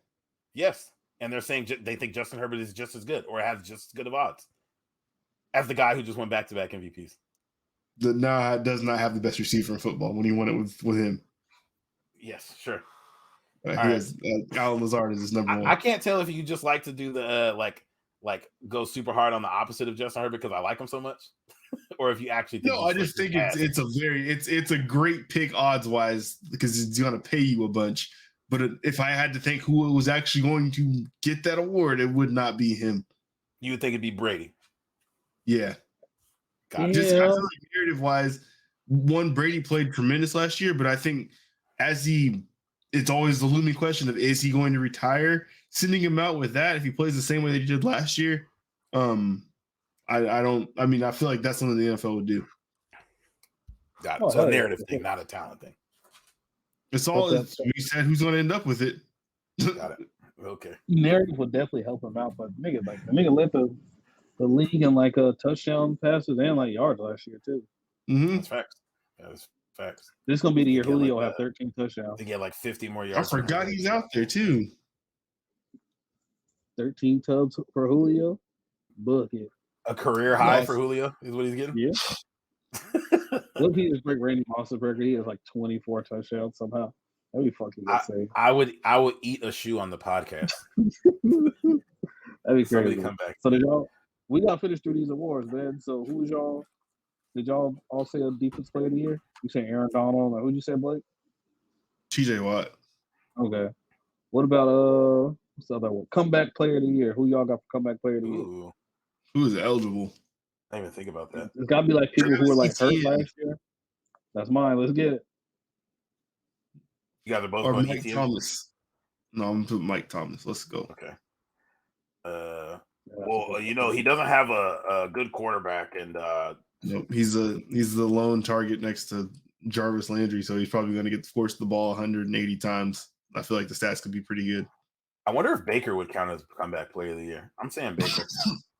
But Baker played enough games though last year. But we all know he was hurt, and now he's on a new team. Yeah, but he played a lot of. I thought comebacks like when you're hurt and you don't really play at all. Deshaun Watson. Oh my god, that'd be fucking insane for him to win it like the next year. That'd be crazy. The 6 games he plays this year, he puts up like 3,000 yards. Comeback player of the year. Oh my god. I'm trying to think, is there a quarterback? So I'm looking at the odds for right now. They have the person. Yeah, see, I guess he did miss a lot of time. So the number one odds they have right now is Derrick Henry at plus 375. They have Jameis at plus 500. Christian McCaffrey at plus 700. Michael Thomas at plus 1,300. Tied with Daniel Jones at plus 1,300. Trubisky and Baker Mayfield and Marcus Mariota are all 1,400. Oh my god! For Daniel Jones to win, they might have to win the division. Yeah, I don't see that happening. No. I would agree. Why did this just start playing audio? Please stop. Shout out to Kenny Galladay. He had the same amount of touchdowns as us, all three of us last year. I'm gonna say Christian McCaffrey because I think if he stays healthy for a full season, season, he's gonna win it. He's gonna put up an ungodly amount of yards. Okay, we got Travis Etienne. All right, so we got comeback player. Who y'all got for offensive rookie of the year? Wait, can we do offensive player of the year first? Oh yeah. Oh yeah, they do have that now, huh? And I guess I feel like it's usually different than the MVP, right? Like it's always gonna be a quarterback to win MVPs now. I'll say Russell Wilson. Offensive player of the year? Yeah. Mm-hmm. I'm gonna go a non-quarterback. I'm going Justin Jefferson. I think he's gonna have I kind of like Justin Jefferson too. Nah, I want to go somebody else. I don't want to do this. Is Lamar wasn't eligible for comeback. It didn't have him on odds, but he has to be eligible. He missed hella time last year. Yeah, racism. Seemed like we said a lot. I think offensive player I feel like Lamar missed as much time as Derrick Henry did last year. It felt like at least.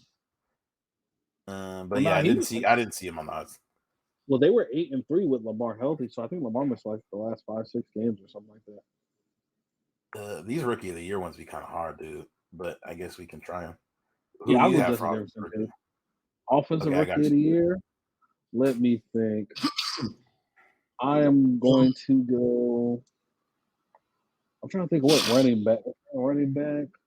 Breece Hall is like everybody's favorite rookie. Yeah, or like Dameon Pierce. Receiver. I feel like they don't really. If Kenny Pickett ends up taking over the starting job by like week 4 or 6, and he plays decent with like those weapons, and they win because Mike Tomlin doesn't win less than 9 games, I'm gonna go Kenny Pickett. Okay. Blake, you said Desmond Ridder. Was that a joke? Or are you serious? Serious. Put him down. All right. I do think he could take Mariota's job, and it wouldn't take very much. I kind of like that one. Yeah, I fuck with it. I'm gonna go with Chris Olave. I feel like that offense is gonna pass a lot, and if Michael Thomas don't end up being on that, I feel like he got a lot of targets. He could put up some numbers. That's a good ass spot. He could put up some numbers. We got defensive rookie of the year. Yes, I know. I'm gonna just mark it in for you already. I got you. Jamal's choosing Trayvon Walker or Devin Lloyd. No, you can only do one. Oh, okay, I'll go Trayvon Walker. He's gonna have 10 sacks and what's a high number for tackles for loss? 100. I'm putting stats down. I mean, if he has 10 sacks, he'd have to have at least like 18 tackles for loss. You'd imagine. Yeah, Trayvon Walker, man. All right, I'm putting those stats in for you too.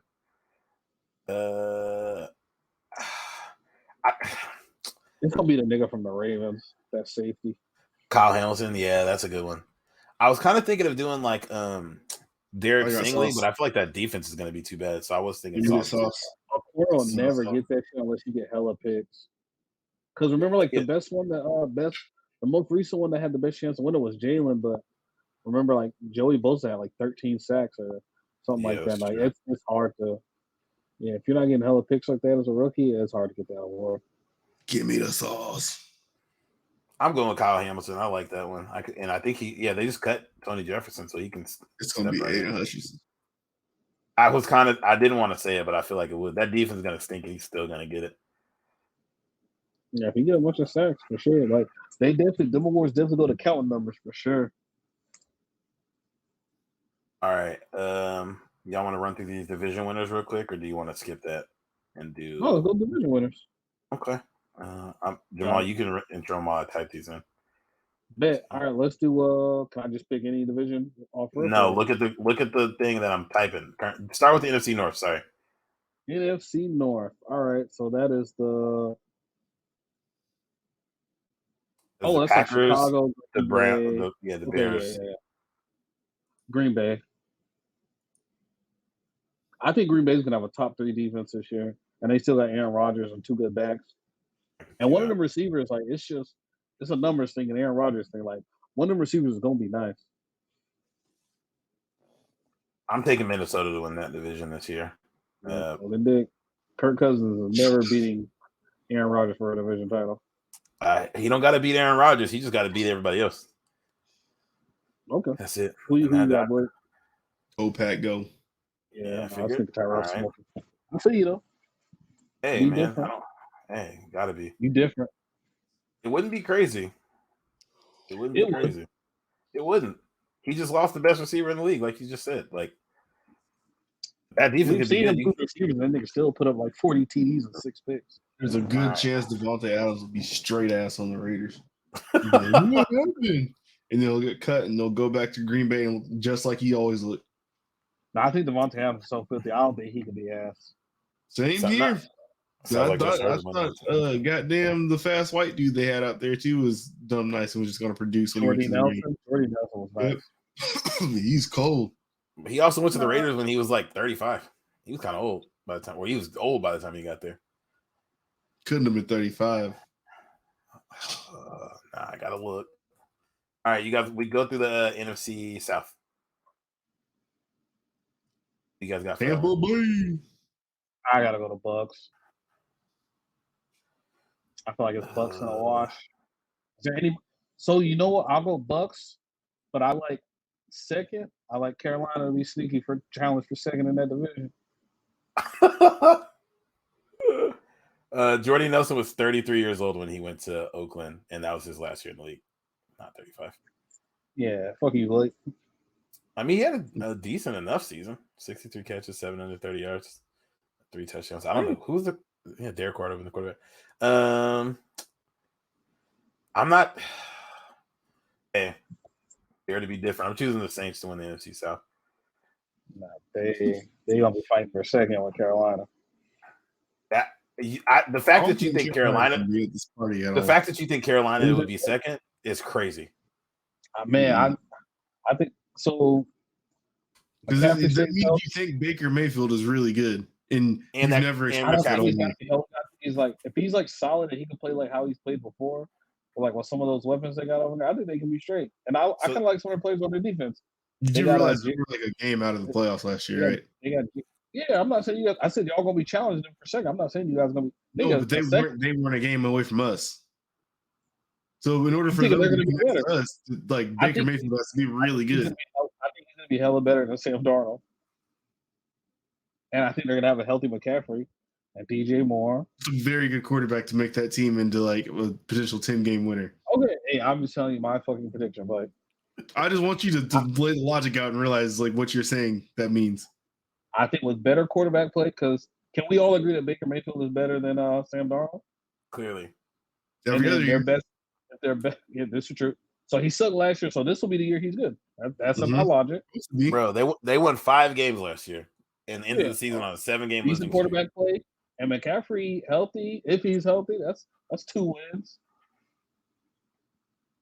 Okay, so you have them at 9 wins, which is what the Saints were last year. And you got to remember that the Saints had 9 wins, and they were playing Ian Book and Trevor Siemian and Taysom Hill at quarterback. We literally went through all of it. You guys lost an all-pro tackle. That's a big loss. Armstead. They did. That's true. Sure. That's a good loss. Let me be sure. Is it a big loss or not? It is. He's been a stable there. And it helps them that there's no one in their division that can punish them for losing an all-pro tackle because there's not a top 20 pass rusher in their division. Carolina has no pass rushers. Atlanta has no pass rushers. Yeah, Art Burns. Brian Burns isn't good. What are you talking about? He's okay. Nah, he's pretty good. He's pretty good. So there's one good pass rusher in that entire division. That's not Cam Jordan. Shaq Barrett, Cam Jordan. What's the other Cam Jordan's on their team. No, we're not talking about the Saints. They can't play themselves. We're talking about Carolina, and we're talking about Carolina. Oh, Carolina, Atlanta. Grady Jarrett. Interior alignment don't matter. Interior. Okay. Yeah, no, I don't think there's anybody that's going to punish them for losing Teron Armstead. It is troubling that they said the rookie's not going to start, though, Trevor Penning.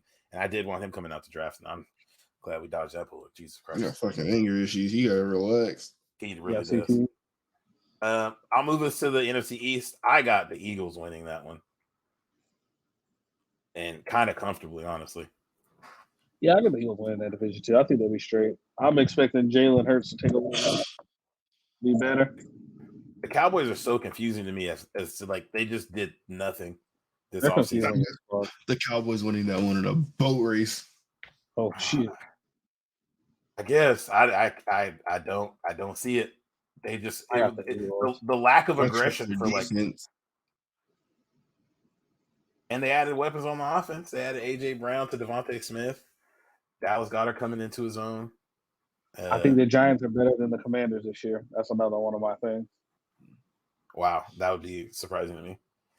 They No, have the I worst. think Jalen Hurts my steam.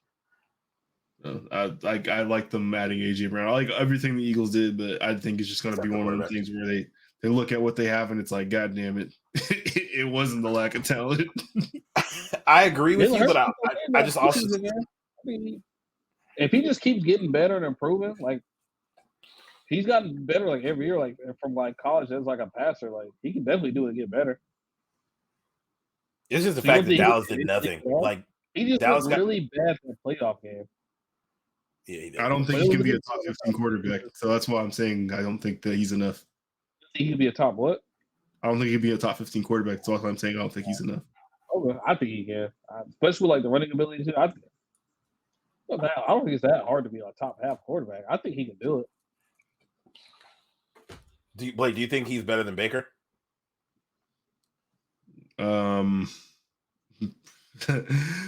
Damn, I would rather have him than Baker just because he can run. So if shit breaks down, you have that still. Yeah. I don't know that like Baker at his best though. I don't think Jalen Hurts is better than him. But Baker at his best, we haven't seen for 3 years now. So I don't know. Like I don't know. I wouldn't want to have to be gambling on either of those. top 15 is I feel like if he's not that, he's fringe that. Like he's like 16, 17, 18 in that area. Mm-hmm. I think without like going through and listing quarterbacks. I'm taking the Rams to win the NFC West. What do you guys got? Yeah, Rams. Give me the Rams. Seems like a pretty easy one. Yeah, I'll go Rams. I feel like the Cardinals and the Seahawks are both going to be kind of buns this year. Like I feel like the Cardinals are going to take. I think the Cardinals will be decent. I think the Seahawks are going to be buns though. Yeah, the plus 1600 for the Seahawks to win is kind of saying a lot. Jesus Christ, that's a lot. I didn't realize you had the odds pulled up. Jamal, the Panthers are plus 1100 to win that division. I would say they were going to win it, nigga. I know, but the Saints are plus 325. That's just such a massive gap. It's hilarious. It's the football preview show, man. Hey, man, if we all agree to the same shit, man, the shit would be trash. We could give captivating takes and have different reasons for agreeing, though. It's possible. Unless we just got to say the team and end it there. Yeah, that's true. So, yeah. What's the next division we got? Yeah, I feel like, we were we pretty all different. Agree on the NFC West, right? Rams? Yeah, that was the only one we all agreed on. Okay. All right, this is, I think, is the most compelling one because I think 3 teams to win it. Hold on. On the NFC West, what is the likelihood you feel like of the Cardinals finishing second here? Because Trey Lance is a massive question mark. It's a huge question mark. Still low. I think the rest of that roster is so much better than the Cardinals roster that it would be kind of, and because of the way Kyle Shanahan runs the team, I feel like even if and it kind of does help that Jimmy Garoppolo is still there, like a break in case of emergency thing. I feel like I'd be very surprised if the Cardinals like 25% maybe. It's kind of high. Yeah. Nah, I'd be shocked. 10% chance that they finish second in the 49ers on. Unless the 49ers run into like that injury bug, which was wild from a couple years ago, but seems to be a chronic thing for them. It really does. Like they're injured enough that it's not just like, oh, that won't happen again. But I'd be shocked. The Cardinals just like that whole roster is confusing outside of the person who's suspended and their quarterback. Hollywood Brown's asking to get fucking suspended every week. He's gotten arrested or ticketed once, arrested once since he's been in Arizona for the last 3-4 months. All right, go off. Yeah, no, I don't think that team's good. Their quarterback and their coach seem to like hate each other. Call of Duty's dropping in November, so that's gonna fuck up the whole season. I think we have we on the AFC now, right? East, AFC North. Yeah, we all the AFC. Yeah. Who do you guys got one in the AFC North? AFC North. Ravens. Yeah. Baltimore. I was saying that this one I think could be the most compelling because I think it could go to 3 different teams, but we're all choosing the Ravens because I think the Bengals playoffs. Their team literally fucking died last year. The All Ravens. facts. All facts. I did see that. I think Ronnie Stanley's still not back, which is kind of troubling that he's still not playing. I know he's not playing week 1, but he's supposed to be back after week 1, right? I thought they were talking about Chris Sims, Joe. You were talking about Ronnie Stanley. See if it has anything. They just said they restructured his contract. It doesn't say when he's coming back. I don't see anything about when he's coming back. I would hope soon because that's weird. All right. Well, we're all choosing the Ravens. I think that the Bengals have a chance. I don't see a world where the Browns can win unless their defense is just like the 2012 Seahawks. There's no way in hell the Browns How many can win games did that. he get? 11. Yeah. And then they have their bye. His first game back is against Houston, week 13, which is Because he'd have to win every one that he started probably for them to have a chance to get to playoffs. Which Is isn't this first year the Steelers have a losing record? not if the Browns are gonna be asked for more than half of the year. I would need to see what's out there. Well, they probably don't even have picks like that for them to really go for a tank. Yeah, probably not. Let me pull up because the Browns schedule is like kind of so. The Browns start the season with the Panthers, the Jets, the Steelers, the Falcons. Like they could win all of those games, even with Jacoby Brissett, I think. Then they go Chargers, Patriots, Ravens, Bengals, Dolphins. They're probably losing most of, if not all of those games. Then they have Bills, Bucks. So they'll probably, they're losing a lot of games without Deshaun, I think. Then he comes back for Texans, Bengals, Ravens, Saints, Commanders, Steelers. So there's a world where he could win every game when he comes back, but I feel like they're not going to be in a position for that to really even matter, honestly. Yeah. Yeah, that's tricky. All right, AFC East. I'm assuming we're probably all going to agree on this one. Circle the wagons, bud. Yeah, nobody circles the wagon like the Buffalo Bills. Who you guys like for second? Miami. They're tied for odds. That's interesting. I think Miami can be good, man. Wow. This will be the year for to see if Tua's gonna be a starting quarterback. Oh yeah. They got the weapons. They improved the little line around them, and they got the new coach in there. I think Miami can give all them other. I think they can give the Bills some trouble, honestly. For sure, I feel like on the outside. Oh my God! $5 to win 606,000. Is that betting all the lowest odds? If I click the Falcons, it's really gonna get crazy. They're not gonna let you bet it. Call the pick. We're $18 million. I mean, it's worth it. It's worth it at that point. I got $5. Y'all go to the casino. Let me know.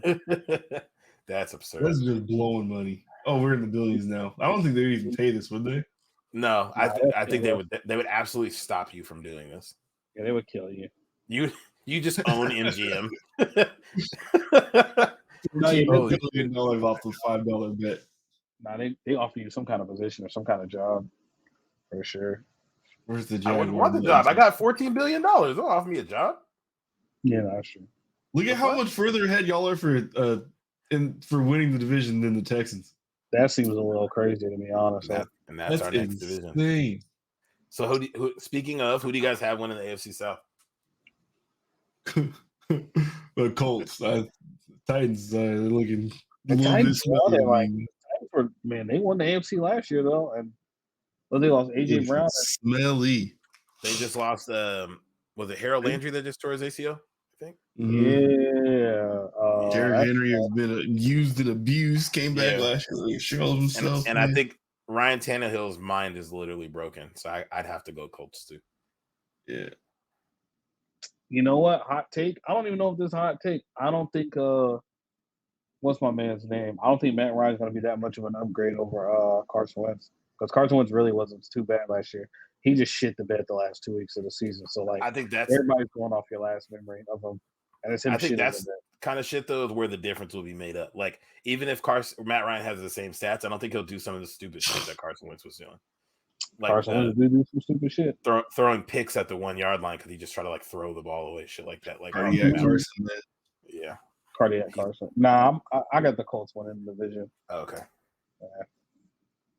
Okay, the AFC seems a lot more cut and dry, and I'm sure we're all going to disagree on this one. Who do you guys have winning the AFC West?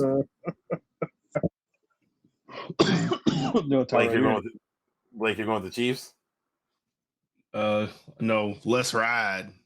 Oh, holy shit! Broncos. You think that? I'm going with the You Chiefs. think He hasn't won it 7 straight years, right? it's like 9 Yeah. or something like that? It's something crazy. I've said it before on here that Russell Wilson's in that group of Aaron Rodgers type quarterbacks where like if he's on the field for you, then you got a chance. I agree. And the Broncos are a franchise that we have seen like sell everything to rally around the one guy for the little bit that you have him. And I think this is going to be that 2.0, like what they did with Peyton Manning. It's going to be that with him because you think it's clicking out the gate with new coach and all that too. I think it's an organizational thing. So yeah, Okay. I do believe so. Because he had like Brandon Stokely out there the first year. I think was Wes Welker there the first year that Peyton Manning was there. Ooh, I do not remember his receivers that first year. I know it was Demaryius Thomas and a bunch of like not great The shit. white dude, Eric Decker was over there. Eric Decker was a fucking problem. Yeah. When Peyton showed up. Yep. Oh yeah, and only for that amount of time. He went. He Yeah. pulled the Chandler Parsons. He went to the Jets, got like $1 billion, and stopped playing football. Mhm. No, he left the Jets. I thought he went from the Jets to the Broncos, right? I think he was on the Titans at one point too. Handsome individual. I think he finished his career with the Jets. It doesn't matter. Yeah, Peyton had that shit fucking clicking. Either way, I do think this team's better than the Seahawks were last year. I think we're going to see a good amount of fight out of them. Yeah, I believe in us. The biggest skepticism I think I have with the Broncos is just like the new coach, like first time head coach stepping into that role. Like I feel like it'll take them some time to get shit clicking, which would really be the biggest thing that stops. I saw like a video from them like at a practice or something like that, and like he got handed a handoff, and like it made him stumble a bit too much. The head coach did. The like, coach? Yeah, he's kind of weak, dog. Like I don't know. Why are you stumbling getting a handoff as a man? That's crazy. Like, tighten up. Literally, yeah. And Jamal, you have the Chiefs winning division. Is that strictly based off because they always win it and you need to see something different, or like I need to see something different, and they're going to be good. Okay. Did y'all add another defensive piece besides Khalil Mack? It was Khalil Mack, and it wasn't. You got an interior linebacker, I thought too, didn't you? We got J.C. Jackson. We got Sebastian Joseph Day from the Rams. Those are like the 3 biggest ones on defense. We got a couple. And then it was just in the. We got Kyle Van Noy from the Patriots, or did he play for Miami last year? And then in the draft, we got. This for me. This is the year the Chiefs don't win the division. I think it's probably the Chargers or the Broncos. Yeah, and I'm going with the Chargers. I feel like with the additions, like shoring up our offensive line a little bit more, as long as Zion Johnson steps in, is good. Obviously, it depends on health, but like our defense not being 32nd in the league and like the worst run stopping defense of all time, I think we'll go a long way. Because that was really like our biggest issue was like if Justin doesn't score 31 points, we're probably going to lose the game. So if we can get that down to like, it's impossible. And I was listening to something, I think it was the Athletic Football Pod, and they were talking about how like the way that the Saints ran their offense is what Joe Lombardi does because he was a Sean Payton guy. And they run it in a way where it's like if one thing goes wrong and your quarterback like doesn't make the precise move, like it just kind of fucks up the entire play. And we ran into that a lot. I think they were saying like we were like bottom 10 in the league on first and second down, like efficiency and yards per play, but number 1 in the league on third down. So it's like, yeah, when it's 3rd and 9 and they're just like, hey, Justin, go cook real quick. Shit worked out, but like you don't always want to be in 3rd and 9 situations. Which is did like, y'all find a second running back, or is it still just Eckler? We got Eckler, so we drafted Isaiah Spiller, the dude from Texas A&M. We just signed Sonny Michel, and then we had Joshua Kelly, who was our running back last year, who fumbled on the goal line in the Chiefs game. All right. Yeah. No, as long as you got 2 backs, I mean, with what they got going on down there, all the pieces, like it could happen. Yeah, like I think it's the little things. Like again, like the one game gets made up from like replacing Jared Cook, who like was old and slow and like liked to drop the ball, with Gerald Everett, who seems like a better piece overall. Replacing Kenneth Murray with Kyle Van Noy, who was just like a competent football player. Replacing fucking Uchenna Nwosu with like Khalil Mack. Like I feel like all those pieces. J.C. Jackson, like our number 1 corner from last year, is now our number 3 guy. Mhm. which is ideal, So I think all those pieces will add up in a game or two. And I do think we'll benefit from like our first year head coach from last year who won 9 games is now not a first year head coach in a division with 2 first year head coaches that also have brand new pieces to work in. I think the Raiders roster has a lot of flaws on it. That their receiving core, like their receiving room, tight ends included, is probably the best in the league. But like outside of that, nothing on their offense is like exciting. That line is bad. Their running back, they hate Josh Jacobs. Like They want don't everything like in the world to not give him an extension. they hate him so much. And then their defense is just like they lost their best defensive player. They added like Rocky Sin, who I guess like is Good name. Great name. Looks fire on Madden. Speaking of Madden, so unrelated. Have you guys ever had a player named Cox get drafted in Madden? Like what their last name is Cox, C-O-X? Player and call him Cox. Nigga, they changed the O to a 6 or like a hyphen. So I remember playing the Chiefs and they had a player that was like J.C-X. And I'm like, the fuck is happening? And then people were like, Elon Musk baby out here. That's exactly what it looked like. If their player's last name is Dix, D-I-X, or C-O-X, they just like assume it's a bad word, even if it's their real name. So Clinton DI6. I guess so. It's fucking absurd. All right, I feel that is the AFC West is the only division. That is all, and the AFC West is the only division that we didn't have 2 people choose the same team or us all choose the same team. It's the chaos party. It is, which is why I think if Justin wins it, that's the MVP. Wrap it up. All right, and then last one we have is predictions for Super Bowl winner, and I just want to remind you guys, and I know I brought it up a couple times. The Super Bowl runner-up from last year was the team I think we had. We took the under on 4.5 games, which just speaks to how chaotic the NFL is. Yeah, no, we were super down on. We were extremely down on the Bengals, and they almost won the Super Bowl. Which is very fun. Well, you know what? I say we should do. Who do we think is in the AFC title game, and who's in the NFC title game? You'd prefer that over Super Bowl winner? Well, we could do Super Bowl winner. Okay. Let me drop this down. No games. Nope, I think the title game will be in the AFC. I think it would be Bills. You know what? Fuck you guys. I'm going Bills Chargers. And in the NFC, I think it would be because that's who I chose to win their division. I'm gonna look at my division winners. I think it would be the Rams versus I think Green Bay is gonna lose before they get to the title game. I could see the Rams versus Tampa again. I'm going Rams, Tampa, and Bills Chargers for my 2. Give me Broncos versus Tampa. What? That for the Super Bowl? Right? Mm-hmm. Okay. Yeah, you're really high on the Broncos. High on Russ. I think they're going to hit at the right time. The running game is very solid. They have underutilized receiving talent. The defense, I don't know what's fucking going on defense. I honestly don't know what they got over there. I think, the only thing that I'm skeptical about, like their defensive pieces, I think are solid. Aside from, I think their pass rush is a little overrated for the Broncos. I think losing Vic Fangio will end up being a little bit bigger of a deal than people think. But I think that my dude on man. Who is Vic Fangio? Vic Fangio, yeah. Yeah. So who do you got winning out of them? Tom gets another one, man. Tom gets 8. I'm gonna fucking hurt myself. I'm gonna be so pissed if he won the fucking Super Bowl, dude. His old ass gonna do it, man. Well, for my in my completely unbiased opinion for the Super Bowl game, I'm going Chargers versus Tampa with the Chargers winning. Go to hell.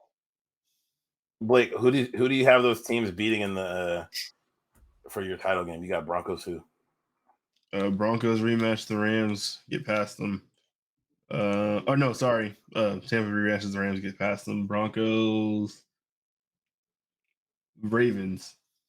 That'd be an interesting game. All right, Jamal, who do you have for your title game contestants? I got So I got Baltimore and the Chiefs in the AFC Championship game. Baltimore taking that lead. And in the NFC, I got the Rams. I got Rams and the Bucks, and I like the Rams to go. And I think Lamar get a ring next year. Wow. Yeah, that's what I'm going with. Ram. So if that's the Super Bowl, yeah, it'll be straight. I think that'd be a good game. I remember that All Monday night game. have Rams Tampa for the NFC. It's like the only way we can Remember take that them. Thursday night game where they were like hella hyped up, and then the Ravens just like fucking 50 balled them. Mm-hmm. That was like the craziest game I've ever seen. I feel like I do remember that. Was that like 2018 or something like that? 2017? It was Lamar's MVP year. Oh, okay. Yeah, that sounds right. Dog, they fucked them up. That was crazy. All right. Last one I have for like year-long stuff. Jamal, what do you think the Jags record is going to be? You had 6-11 in your name. Is that what you're predicting? Yeah, 6-11. Blake, what do you think the Saints are going? Probably another. Actually, what is that? 10 wins. 10-7. Mm-hmm. I'm gonna go. I'm going 11-6 for the Chargers. How much y'all won last year? 9. Okay, I see that. Yeah. Yeah. Khalil Mack and Herbert getting better, and J.C. Jackson and a healthy Derwin, and I can see that. All right, and then so we're putting in the pod parlay this week. Oh yeah, so not this week. That'll be next week. Yeah, for next year. I'm saying we got to go this week to put it in for Sunday. No, that's right. You mean next? We don't have to put it in this weekend. I didn't say this weekend. Oh, okay. Anyways, but yeah, so who do the Saints got week 1? The Falcons. The Saints are 5.5-point favorites that game. I would take them with the spread because I feel like that's a higher. Yeah, I would take. I like them against the spread. The Jaguars are 3-point underdogs against the Commanders. I'm taking us money line in my part. Okay, let me see. Let me see what the money line is. We horny plus 135. Okay. It is plus 135. And Yeah, then the Chargers are minus 3.5 against the Raiders.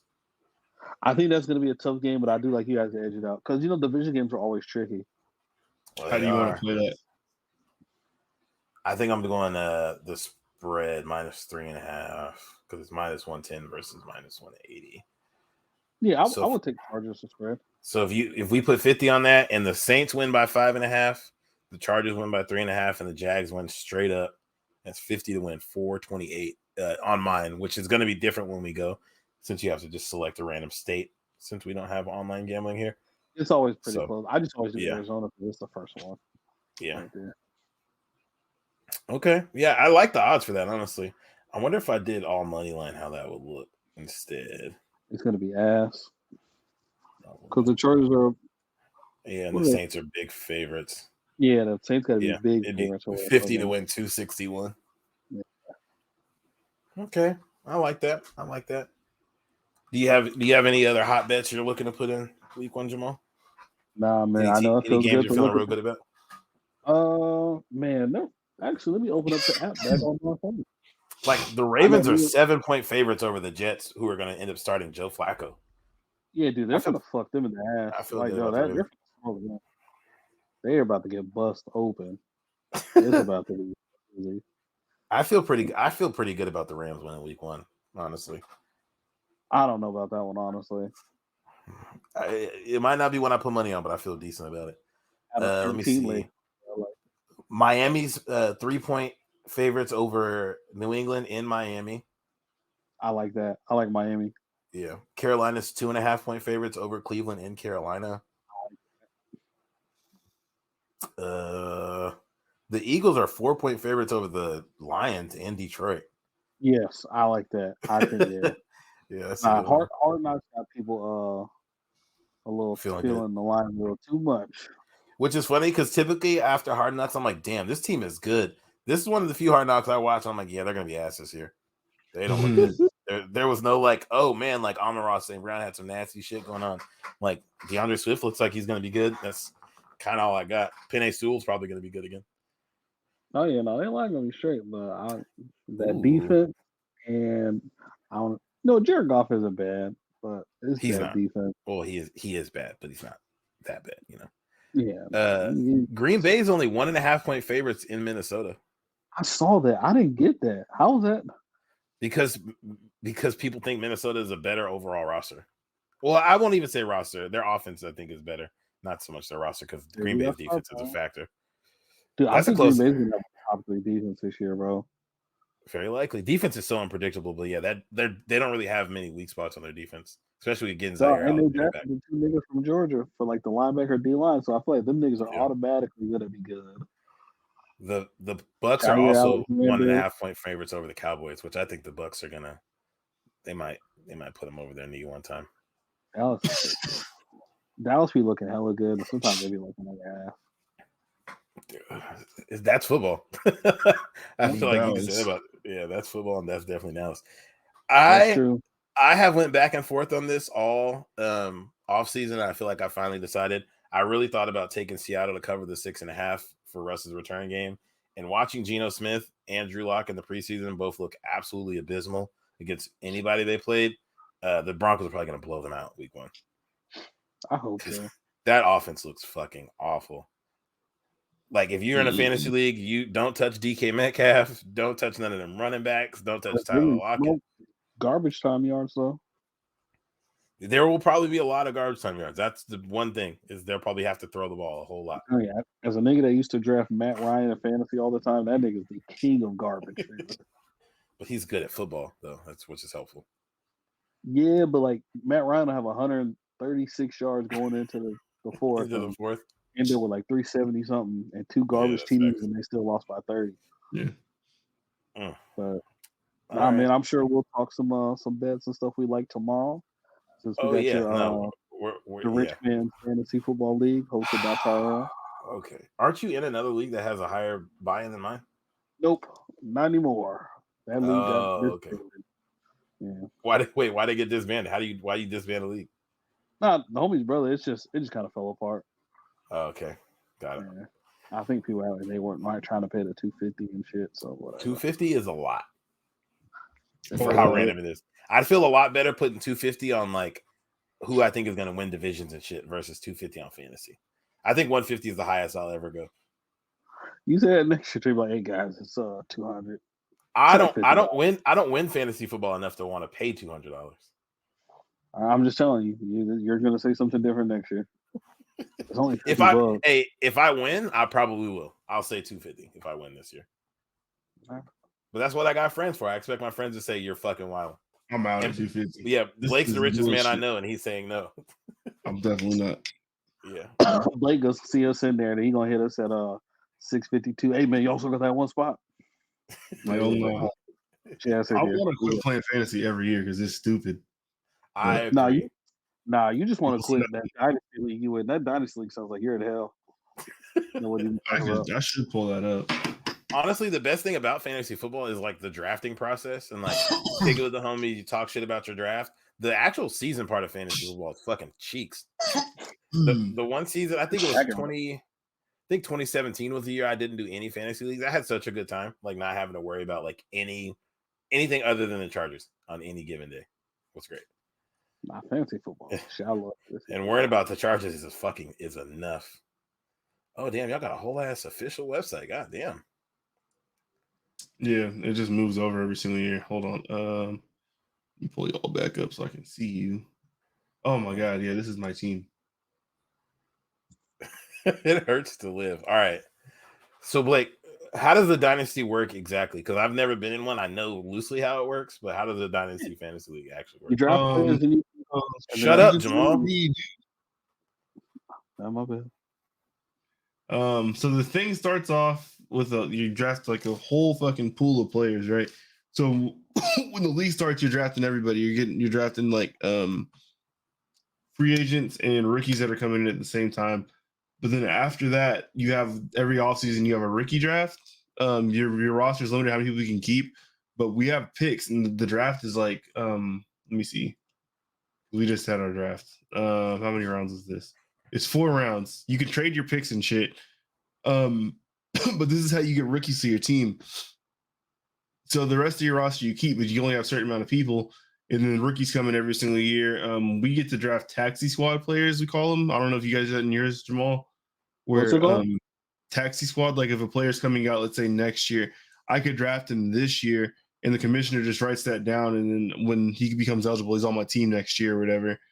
I know. So you can draft like CJ Stroud or something like that this year. Exactly, yeah. And like I thought I had pick 1-1, but I traded my pick in a prior year, so I thought I got Drake London, but then they fixed it afterwards. And damn, yeah, I got Jelani Woods in the top of the second though. As you can see, I picked 2-1 because my team's god awful. But yeah, I have Trevor because I used a taxi squad pick on him 2 years ago. That didn't work out. Jameis, Oh my god, Melvin Gordon, Naeem Hines. I feel like this is a good look at like, because you kind of forget like the hype around certain guys. Like I remember CEH when he came out of LSU in regular fantasy leagues was a first round pick out the gate because they're like Mahomes is going to get him 10 touchdowns a season. He's going to catch the ball. He's been asked. OJ Howard, bro. Yeah, like couldn't OJ tell Howard he's going to be something. He built like a fucking metahuman. Yeah, it was immediate. Oh, Gronk. He's gonna be Gronk. Who else you got? I had who was the tight end that came out of Stanford with Andrew Luck? I had him too. Oh, was it he ended Doyle? Up huh? Not Doyle. It wasn't Jack Doyle.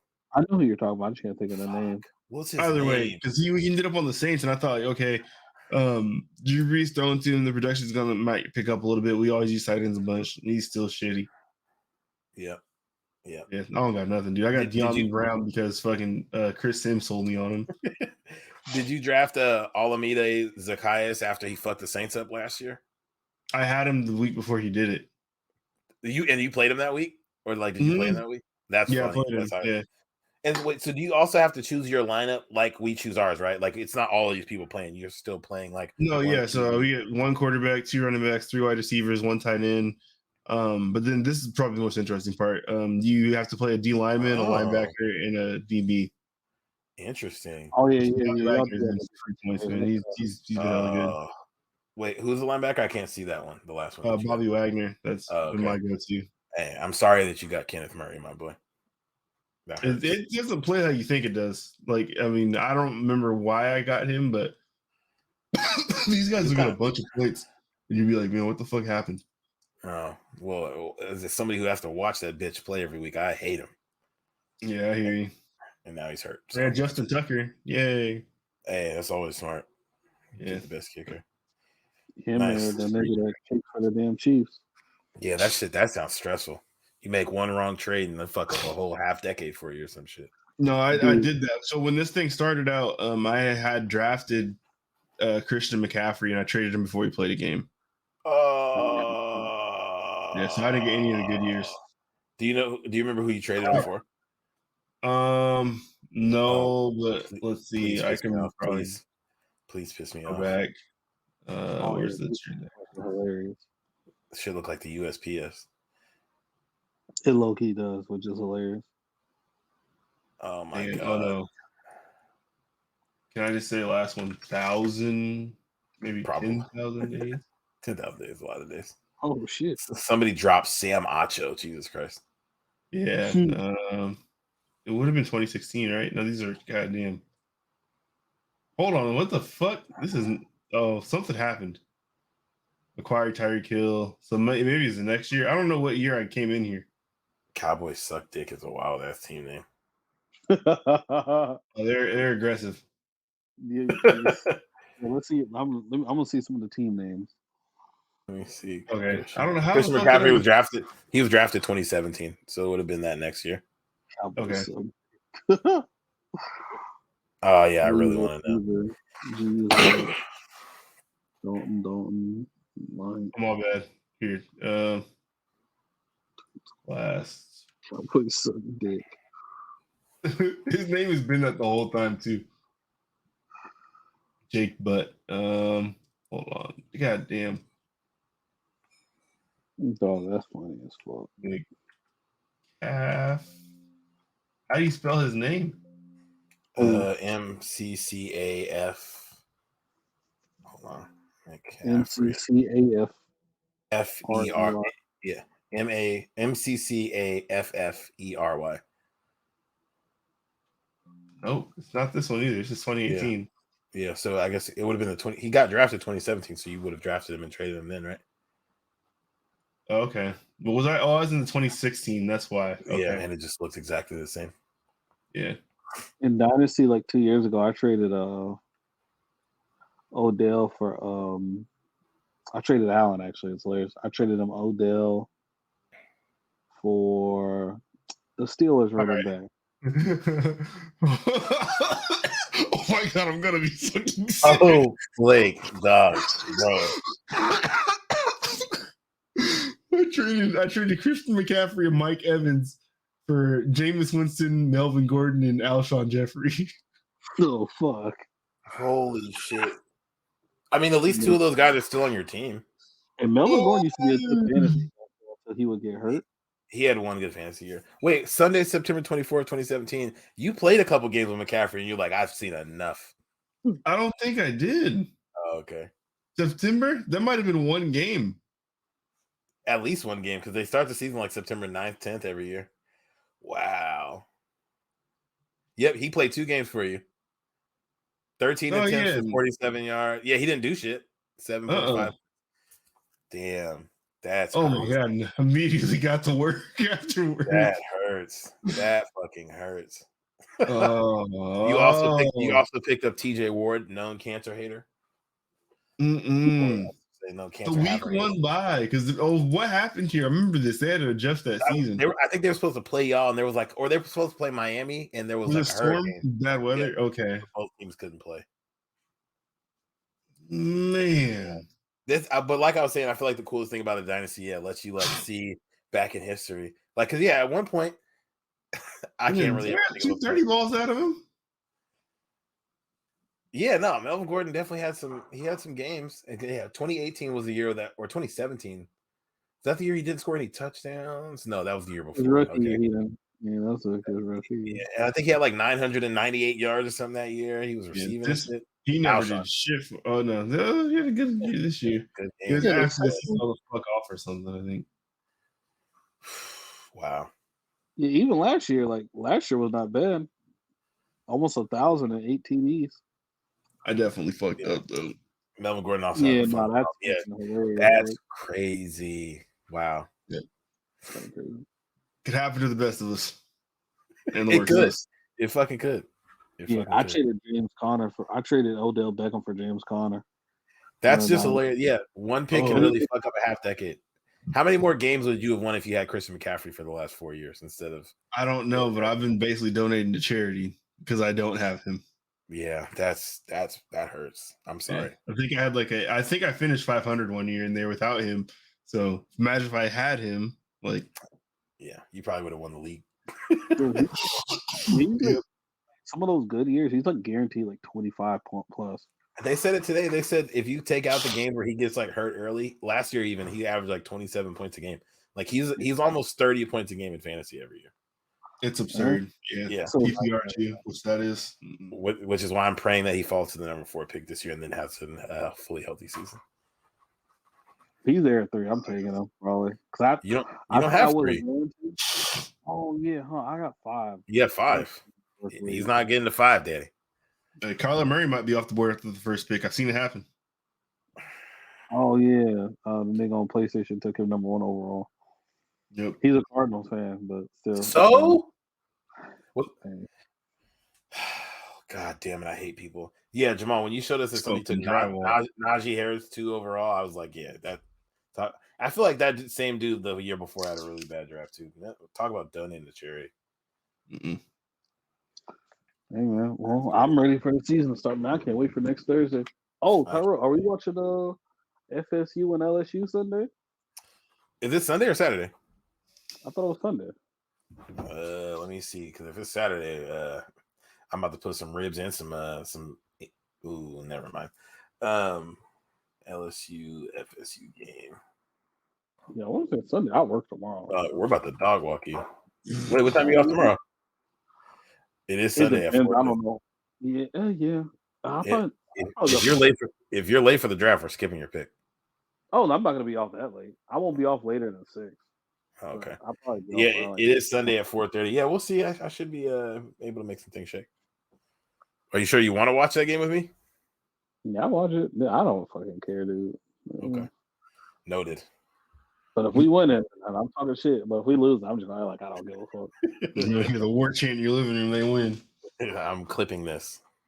All right. Y'all boys got anything else you want to talk about before we get out of here? Nah, man. Not you having TikTok. All right. Episode 71. Use it on the bottom podcast. By the time we talk to y'all again, the NFL football will be back. Me and Jamal gonna be running back the Monday pods, doing football recap. We bite. Maybe Blake will join us for 1 or 2. Who Shout knows? out to Lighting Money on Fire, which we won't be doing this year because we will be doing a lot better. We're winning every bet this year. Oh, My yeah. bet. Your bet Yeah. bag. Bye. Peace.